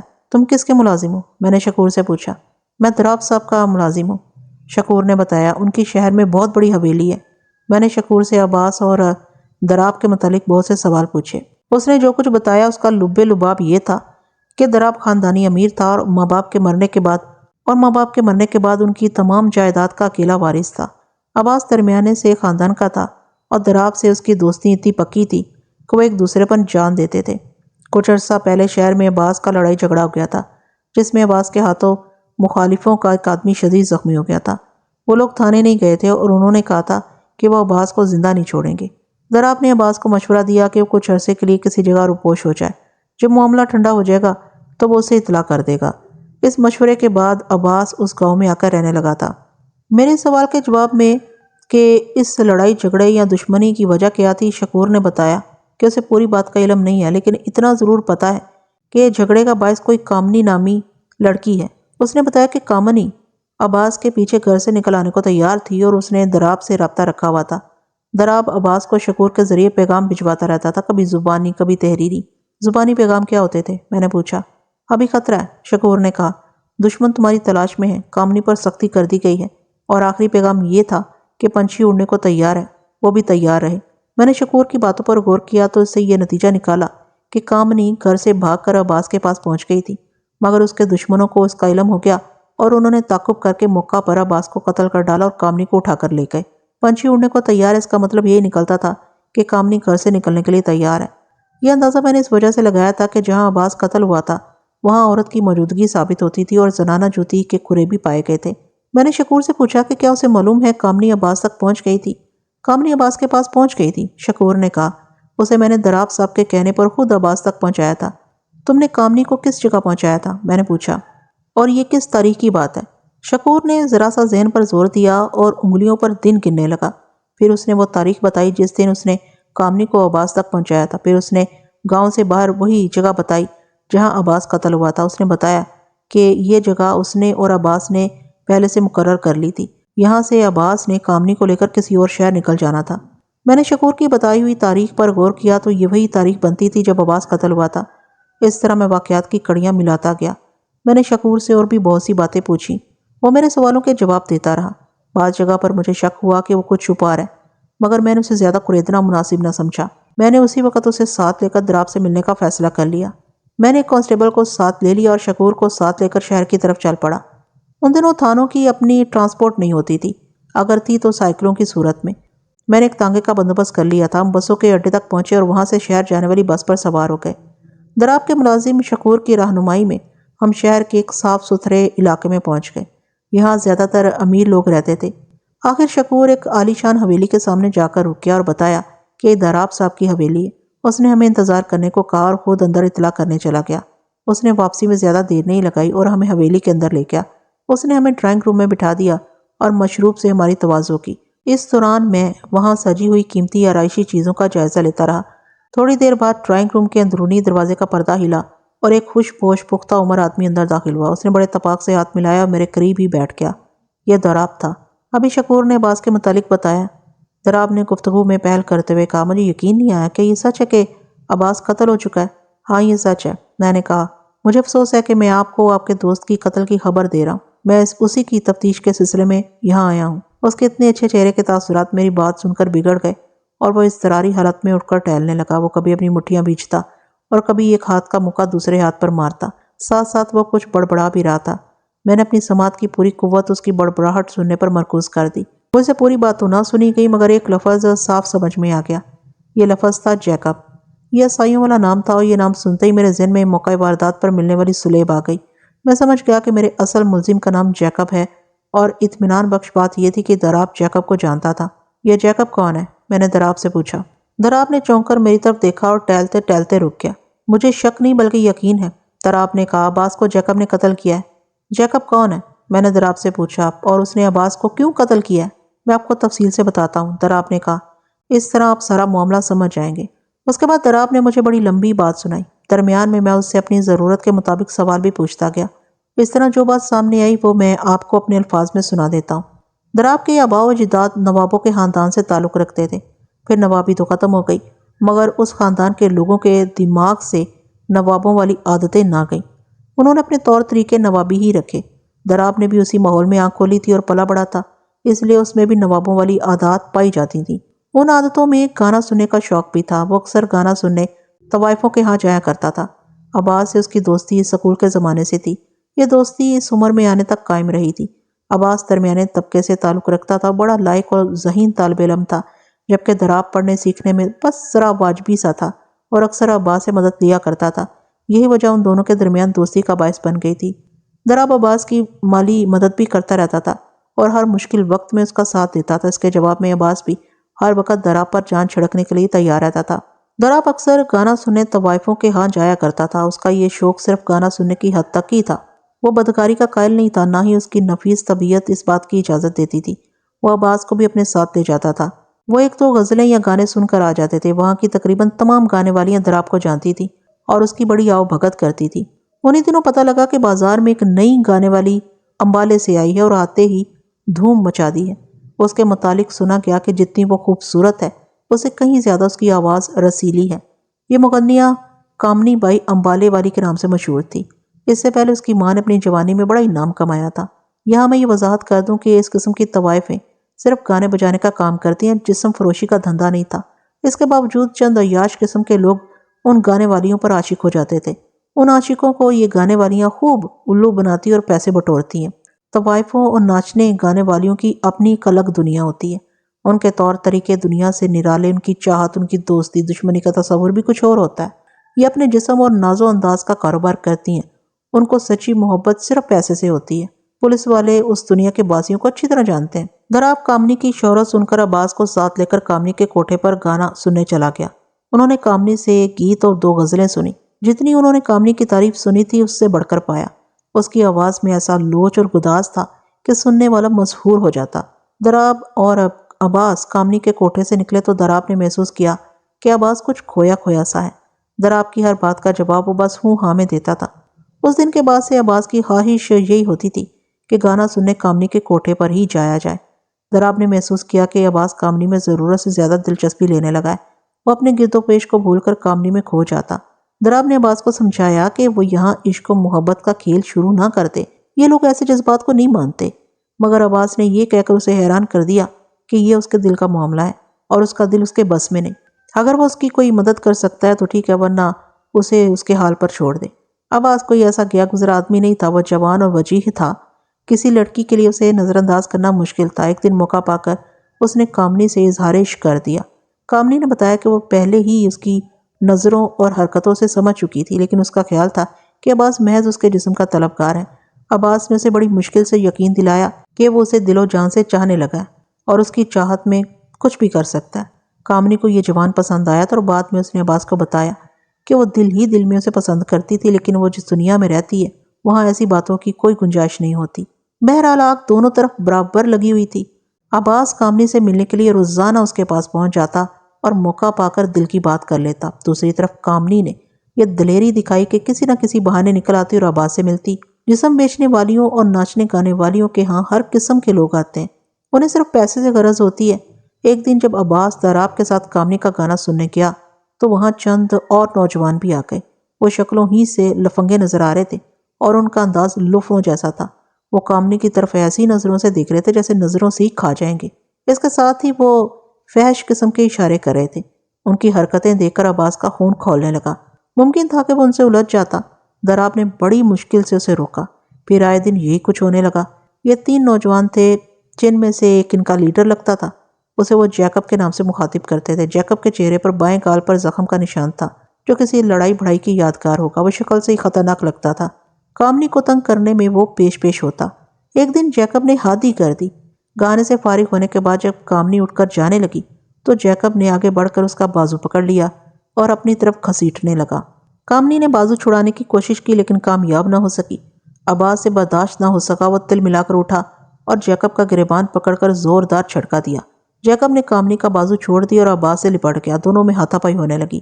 قریب بیٹھے سرزندوں نے اور دراب نے آگے بڑھ کر بیچ بچاؤ کرایا۔ جیکب کے ساتھی بھی اٹھ کھڑے ہوئے تھے اور ان کے تیور خطرناک نظر آ رہے تھے۔ کامنی کی ماں شیلا بائی بھی درمیان میں آ گئی، معاملہ ٹھنڈا کرنے لگی۔ اگر اب اسے ہاتھ لگایا تو ہاتھ توڑ دوں گا، عباس نے غصے سے جلتے ہوئے کہا۔ کیوں، یہ رنڈی تمہاری ماں لگتی ہے؟ جیکب نے کہا۔ جیکب کی بات نے گویا جلتی پر تیل کا کام کیا اور عباس اس پر چھپٹ پڑا۔ اچھی خاصی دینگا مشتی ہونے لگی۔ بڑی مشکل سے عباس کو جیکب سے الگ کیا گیا۔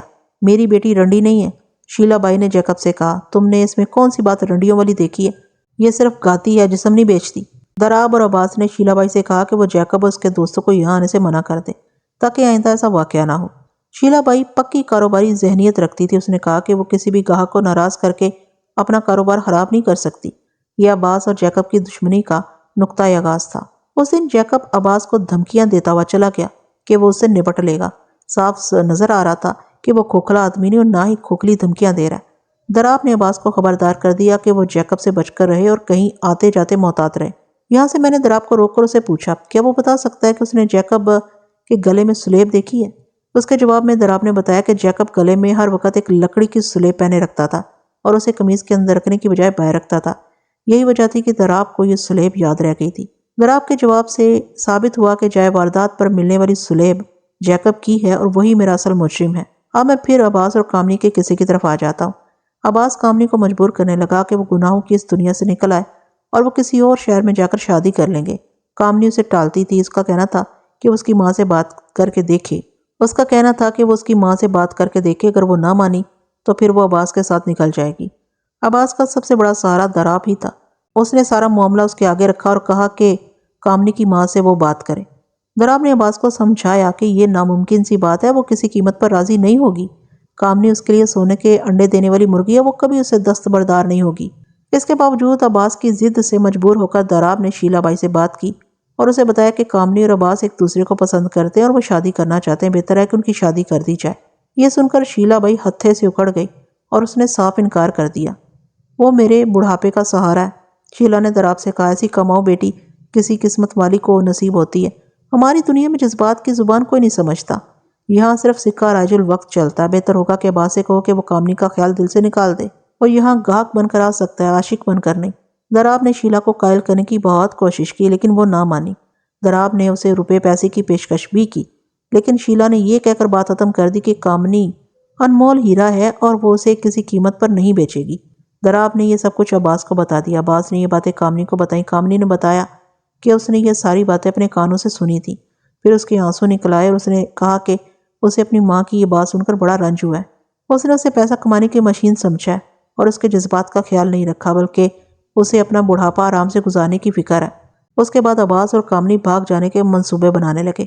عباس نے کامنی سے کہا کہ وہ دراب سے مشورہ کر کے اسے دن اور وقت بتا دے گا، پھر وہ اس شہر سے نکل جائیں گے۔ کامنی نے کہا کہ وہ ہر وقت اس کے ساتھ نکل جانے کو تیار ہے۔ اسے اگلے ہی دن ایک ایسا واقعہ ہو گیا جس نے عباس کو شہر سے بھاگنے پر مجبور کر دیا۔ ہوا یوں کہ رات کے وقت حسب معمول عباس کامنی کے کوٹھے سے باہر نکلا۔ اس دن دراب اس کے ساتھ نہیں تھا۔ دراب ہفتے میں 2 دن گانا سننے آتا تھا، مگر جب سے عباس کامنی کا دیوانہ ہوا تھا دراب ہفتے میں 3 دن بھی آ جاتا تھا۔ مگر عباس کا یہ روز کا معمول تھا، وہ صرف کامنی کا دیدار کرنے کے لیے وہاں جاتا تھا۔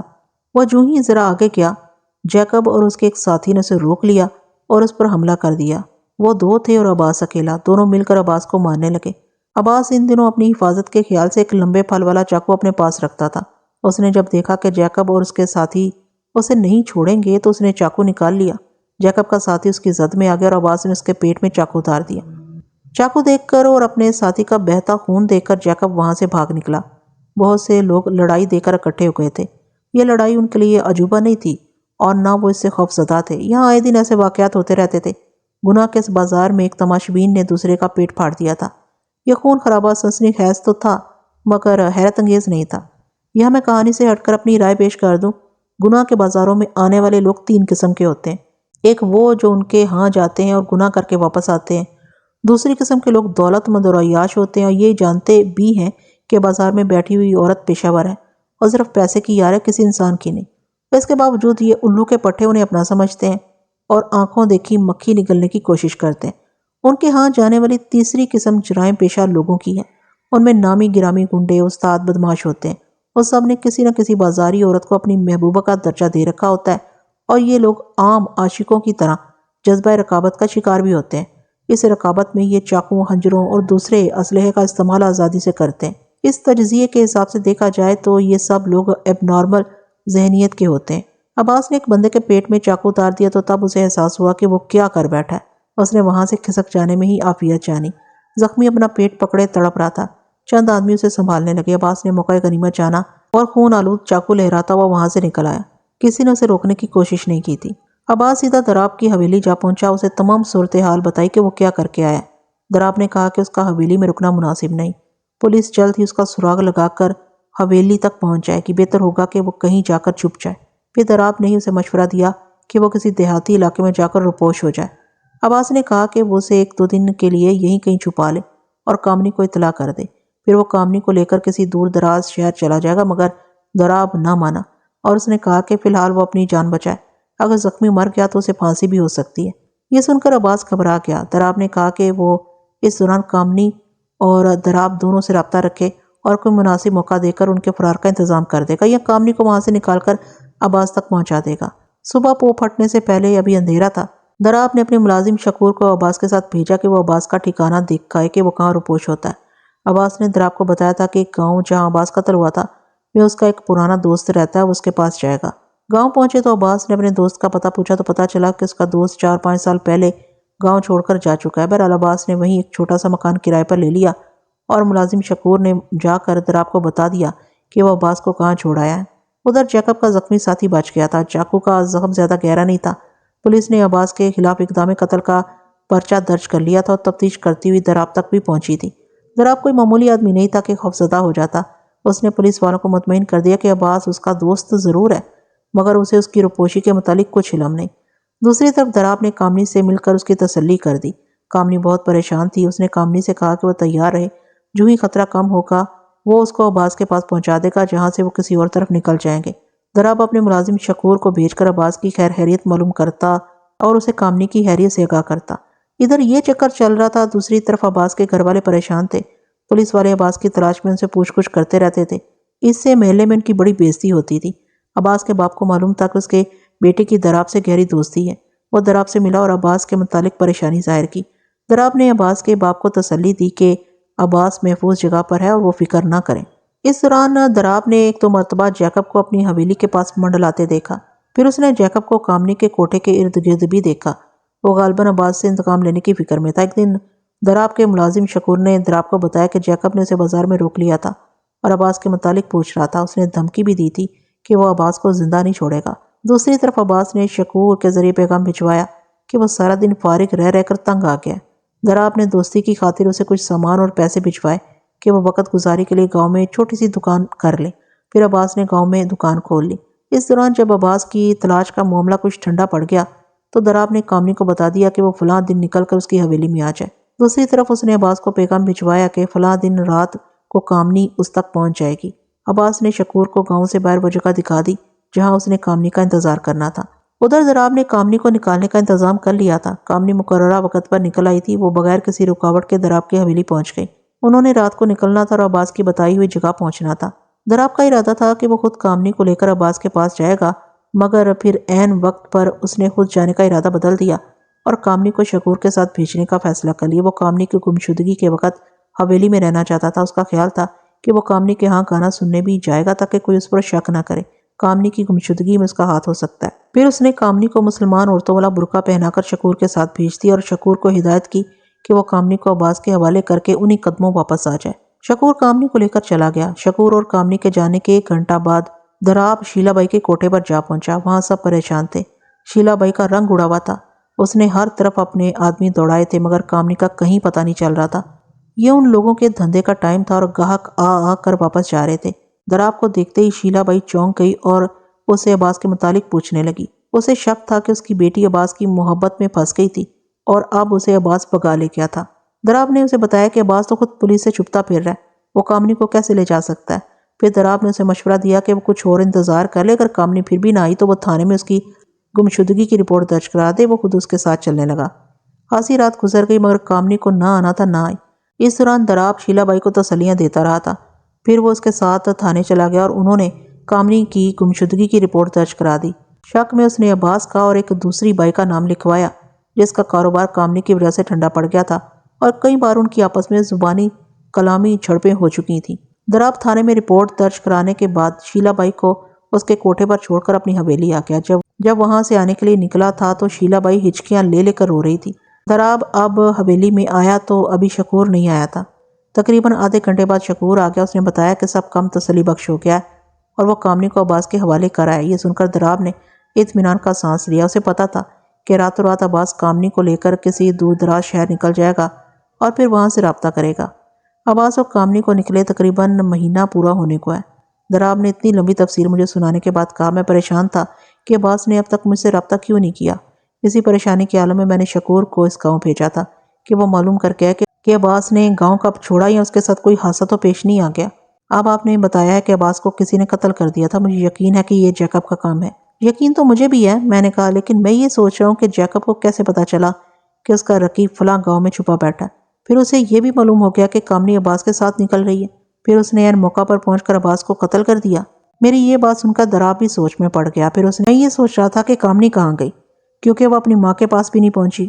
یہ سوال بھی اہم تھا کہ اگر عباس کو قتل کر دیا گیا تھا تو پھر کامنی کہاں گئی۔ مجھے کھوجی کے وہ الفاظ یاد آنے لگے جو اس نے عباس کے قتل کے وقت موقع واردات پر کہے تھے۔ اس نے کہا تھا کہ عورت اپنی مرضی سے نہیں چل رہی، اسے گھسیٹا جا رہا ہے۔ پھر ذرا آگے چل کر کھوجی نے بتایا کہ مرد نے لڑکی کو اٹھا لیا۔ اس خیال کے آتے ہی میں نے یہ نتیجہ نکالا کہ کامنی بھی جیکب کے پاس ہے۔ اب یہ ضروری ہو گیا تھا کہ میں جیکب کو گرفتار کر لوں۔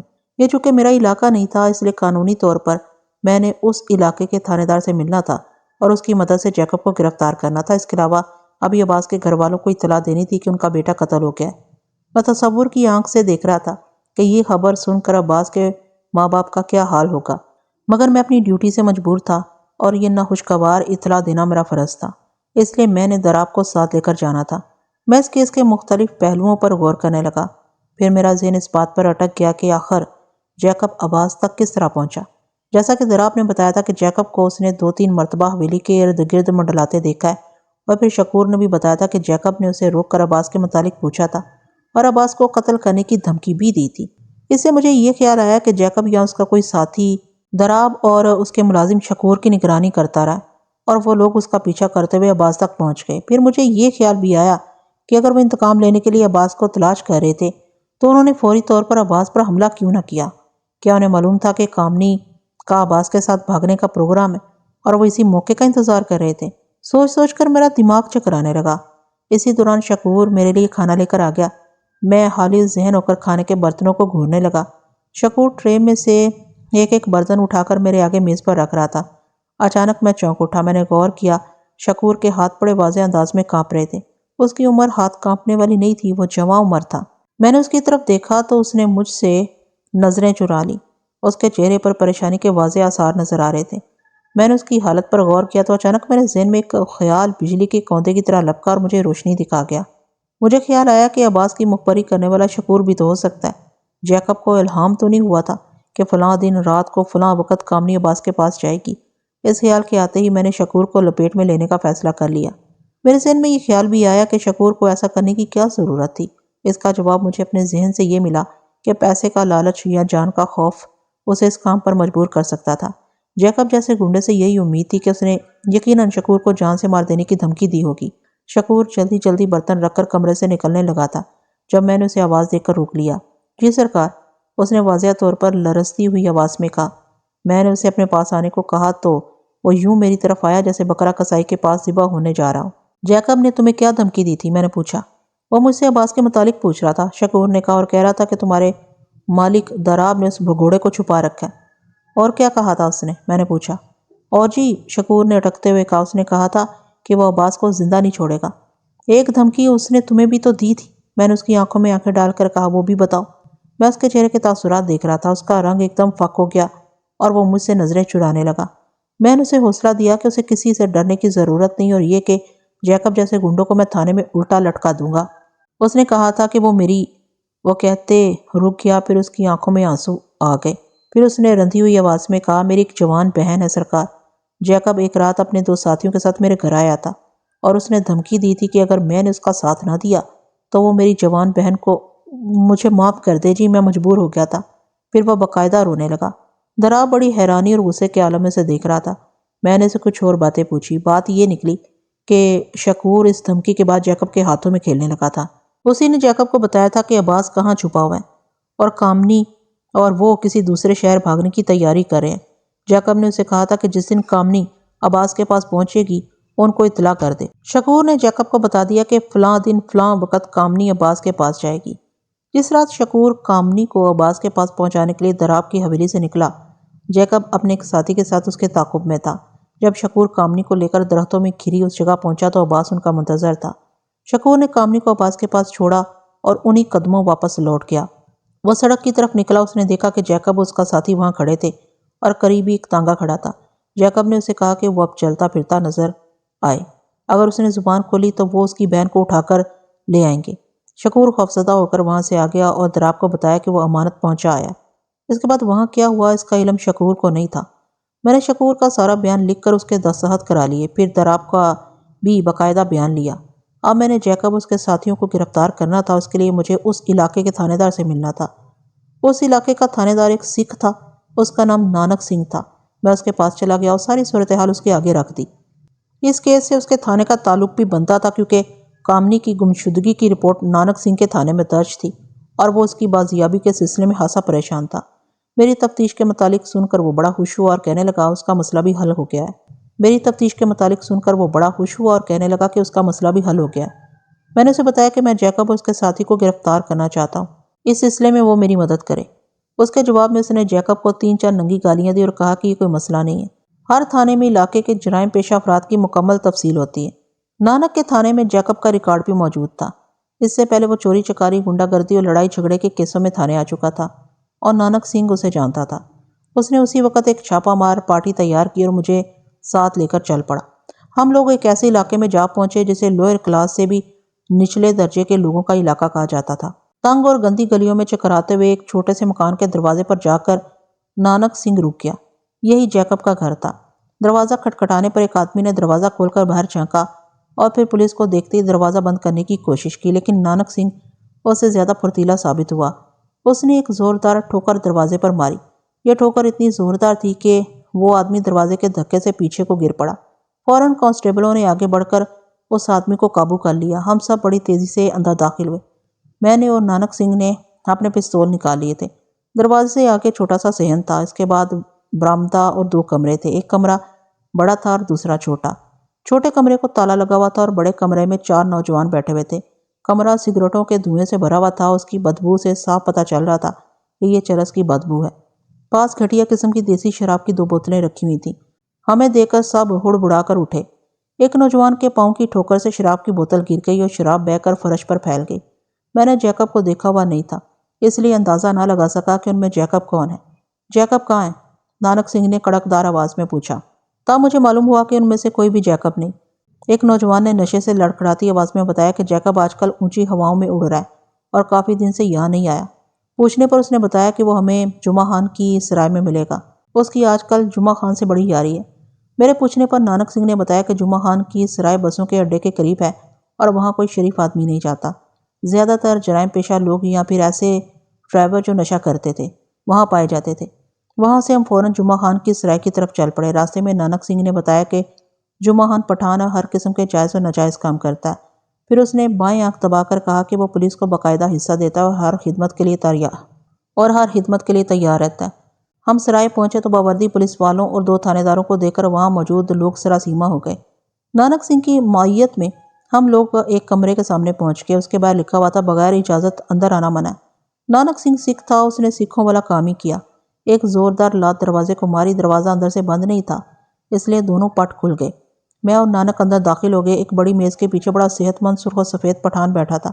اس نے بڑا قیمتی لباس پہن رکھا تھا۔ اس کے سامنے والی کرسی پر ایک نوجوان بیٹھا ہوا تھا، وہ شکل سے ہی چھٹا ہوا بدماش نظر آ رہا تھا۔ اس کے گال پر چاقو کے زخم کا نشان صاف نظر آ رہا تھا۔ اس کا سانولا رنگ اور حلیہ دیکھ کر میں نے اندازہ لگایا کہ یہ جیکب ہو سکتا ہے۔ ہمیں دیکھ کر جیکب کے چہرے پر خوف کا تاثر پیدا ہو گیا۔ بڑے غصے میں لگ رہے ہو سردار جی، پٹھان نے مسکرا کر کہا۔ خان کو حکم دیتے وہ خود حاضر ہو جاتا، ہم تو آپ کے دوست ہیں۔ ہم سے بالا ہی بالا کام کرتے ہو، نانک سنگھ نے طنزیہ انداز میں کہا، اور دوستی کا دعویٰ بھی کرتے ہو۔ ایسی حرکتوں سے دوستی دشمنی میں بدل سکتی ہے۔ کیا قصور ہو گیا سردار جی؟ جمعہ خان نے عاجزی سے کہا۔ جیکب تو مل گیا۔ نانک نے نوجوان کے سر پر ہاتھ رکھا اور پھر اس کے بال مٹھی میں جکڑ لی اور جمعہ خان سے کہا، لڑکی کہاں ہے؟ کون لڑکی حضور؟ جمعہ خان نے حیران ہو کر کہا۔ جمعہ خان پرانا کھلاڑی تھا، اتنی آسانی سے ماننے والا نہیں تھا۔ اس کی مجبوری یہ تھی کہ اس کی دکھتی رگیں نانک سنگھ کے ہاتھ میں تھی۔ نانک سنگھ نے ایک کانسٹیبل کو اندر بلا کر کہا کہ وہ جیکب کو ہتھ کڑی لگا لے۔ جیکب کو ہتھ کڑی لگ چکی تو نانک نے کہا کہ وہ ویسے یہاں نہیں آ گیا، اس کے پاس مکمل ثبوت ہیں۔ پھر اس نے کانسٹیبل سے کہا کہ وہ جیکب کو کمرے سے باہر لے جائے۔ کانسٹیبل اسے باہر لے گیا تو نانک نے جمعہ خان سے کہا کہ اگر وہ اس کے علاقے میں اپنا یہ دھندا جاری رکھنا چاہتا ہے تو لڑکی برآمد کرا دے، ورنہ وہ لڑکی کو خود برآمد کرے گا تو پھر کوئی لحاظ نہیں کرے گا، اس کی سرائے کو سیل کر کے اسے باقاعدہ گرفتار کر لے گا۔ اب ہماری دوستی کی یہی صورت ہے۔ نانک سنگھ نے کہا، لڑکی دے دو تو میں تمہارا نام نہیں آنے دوں گا، ورنہ پھر وہی کروں گا جو قانون کے مطابق ہوگا۔ اس دوران میں خاموش تماشائی بنا رہا۔ میرا اندازہ تھا کہ جمعہ خان کسی بھی صورت میں علاقہ تھانے دار سے دشمنی مول نہیں لے سکتا، اور پھر یہی ہوا۔ جمعہ خان اٹھا اور ہم دونوں کو اپنے پیچھے آنے کا اشارہ کیا۔ سرائے کے پچھلے حصے میں کچھ الگ کمرے بنے ہوئے تھے۔ جمعہ خان نے کمرے کے باہر لگا ہوا تالا کھولا اور اندر داخل ہو گیا۔ میں اور نانک بھی اس کے اندر چلے گئے۔ اس کمرے کے اندر ایک اور دروازہ نظر آ رہا تھا، اسے تالا نہیں لگا تھا بلکہ باہر سے صرف کنڈی لگی ہوئی تھی۔ جمعہ خان نے کنڈی کھولی، کمرے میں اندھیرا نہیں تھا، لائٹ چل رہی تھی۔ ایک کونے میں پڑے پلنگ پر ایک انتہائی حسین و جمیل لڑکی سہمی بیٹھی تھی۔ رو رو کر اس کی آنکھیں سوجی ہوئی تھیں اور وہ اجڑی اجڑی نظر آ رہی تھی، اس کے باوجود بڑی پرکشش لگ رہی تھی۔ 2 باوردی تھانے داروں کو دیکھ کر اس کے چہرے پر رونق آ گئی۔ چاؤ کامنی، یہ تمہیں لینے آئے ہیں، جمعہ خان نے بے تاثر لہجے میں کہا۔ کامنی فوراً اٹھ کھڑی ہوئی اور ہمارے پاس آ گئی، اسے لے کر ہم باہر آ گئے۔ جمعہ خان نے نانک سنگھ سے کہا کہ اب وہ اپنا وعدہ پورا کرے اور اس قصے میں اس کا نام نہ آنے دے۔ نانک سنگھ نے اسے کہا کہ وہ فکر نہ کرے، اب اس کے ساتھ دوستی قائم رہے گی۔ پھر اس نے بڑی بے شرمی کا مظاہرہ کرتے ہوئے آنکھ دباتے ہوئے سرگوشی میں جمعہ خان سے پوچھا کہ اس نے خوب موج میلہ کیا ہوگا۔ خان سب گناہ کرتا ہے، جمعہ خان نے کہا، شراب نہیں پیتا اور زنا نہیں کرتا، لڑکی جیسی آئی تھی ویسی جا رہی ہے۔ بہرحال ہم کامنی اور جیکب کو وہاں سے لے کر تھانے آ گئے۔ نانک سنگھ نے کاغذوں کا پیٹ بھرا اور جمعہ خان کو صاف بچا لیا۔ جمعہ خان نے بتایا کہ جیکب نے اسے بتایا کہ کس طرح وہ کامنی کو اڑا لایا ہے اور اب اس کے پاس کوئی ٹھکانہ نہیں ہے۔ جمعہ خان نے کہا کہ وہ لڑکی لے آئے، اسے عصمت فروشوں کے آگے بیچ دیا جائے گا۔ ابھی کامنی کا سودا نہیں ہوا تھا کہ میں اور نانک وہاں پہنچ گئے۔ جیکب نے جمعہ خان کو نہیں بتایا تھا کہ وہ ایک آدمی کو قتل کر کے آیا۔ تھانے میں آ کر ہم دونوں تھانے داروں نے جیکب کو گھیر لیا۔ میں نے جیکب کو بتایا کہ دراب کے ملازم شکور نے سب کچھ بتا دیا، اس لیے وہ اقبالی بیان دے دے۔ میں نے اور نانک سنگھ نے بغیر کسی تشدد کے اسے بیان دینے پر آمادہ کر لیا۔ اس نے بڑی تفصیل سے اسے اپنا اقبالی بیان دیا۔ چونکہ اس واردات کی ساری تفصیلات میں پہلے بیان کر چکا ہوں، اس لیے جیکب کا بیان سنانے کی ضرورت نہیں۔ میں نے جیکب سے پوچھا کہ قتل کی واردات کے وقت اس کے ساتھ کون شامل تھا۔ اس نے ایک ہندو لڑکے کے متعلق بتایا کہ ان دونوں نے مل کر یہ واردات کی تھی۔ اس ہندو نوجوان کا نام موہن تھا۔ یہ وہی نوجوان تھا جس کے پیٹ میں عباس نے چاقو مارا تھا۔ نانک سنگھ نے جیکب سے اس کا پتہ پوچھ کر اپنے اے ایس آئی کو بھیجا کہ اسے گرفتار کر کے لے آئے۔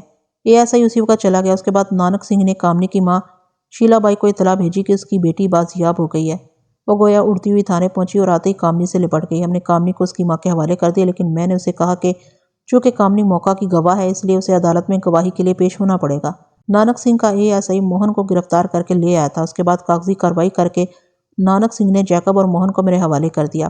اس نے اپنے 2 کانسٹیبل بھی میرے ساتھ روانہ کر دیے تھے تاکہ ملزموں کو حفاظت سے لے جایا جا سکے۔ میں دونوں کو لے کر اپنے تھانے میں آ گیا۔ میں نے بڑی محنت سے مقدمہ تیار کر کے عدالت میں پیش کر دیا۔ جیکب نے جس کلہاڑی سے عباس کو قتل کیا تھا وہ میں نے اس کی نشاندہی پر برآمد کر لی تھی۔ اس کے علاوہ میں نے داراب اور اس کے ملازم شکور کے بیان بھی عدالت میں دلوائے۔ اس کے علاوہ موقع واردات پر ملنے والے کھروں کے مولڈ میرے پاس محفوظ تھے۔ میں نے جیکب اور موہن کے کھرے ان سے ملا کر یہ بھی عدالت میں پیش کر دیے۔ جیکب نے یہ اعتراف بھی کر لیا تھا کہ موقع واردات سے ملنے والی لکڑی کی سلیب اسی کی تھی۔ اس کیس میں سب سے اہم گواہی کامنی کی تھی کیونکہ وہ عینی شاہد تھی۔ اس نے بڑے جذباتی انداز میں اپنا بیان دیا تھا اور اس دوران کئی بار اس کا رونا بھی نکل آیا۔ اس کا بیان آہوں، ہچکیوں اور آنسوؤں سے بھرپور تھا۔ جج کے لیے فیصلہ کرنا بالکل مشکل نہ تھا۔ اس نے جیکب کو سزائے موت اور اس کے ساتھی موہن کو عمر قید سزا سنا دی۔ دونوں نے سزا کے خلاف اپیل کی، مگر جیکب اور موہن چونکہ پہلے بھی سزا یافتہ تھے اس لیے ان کی یہ سزا برقرار رہی۔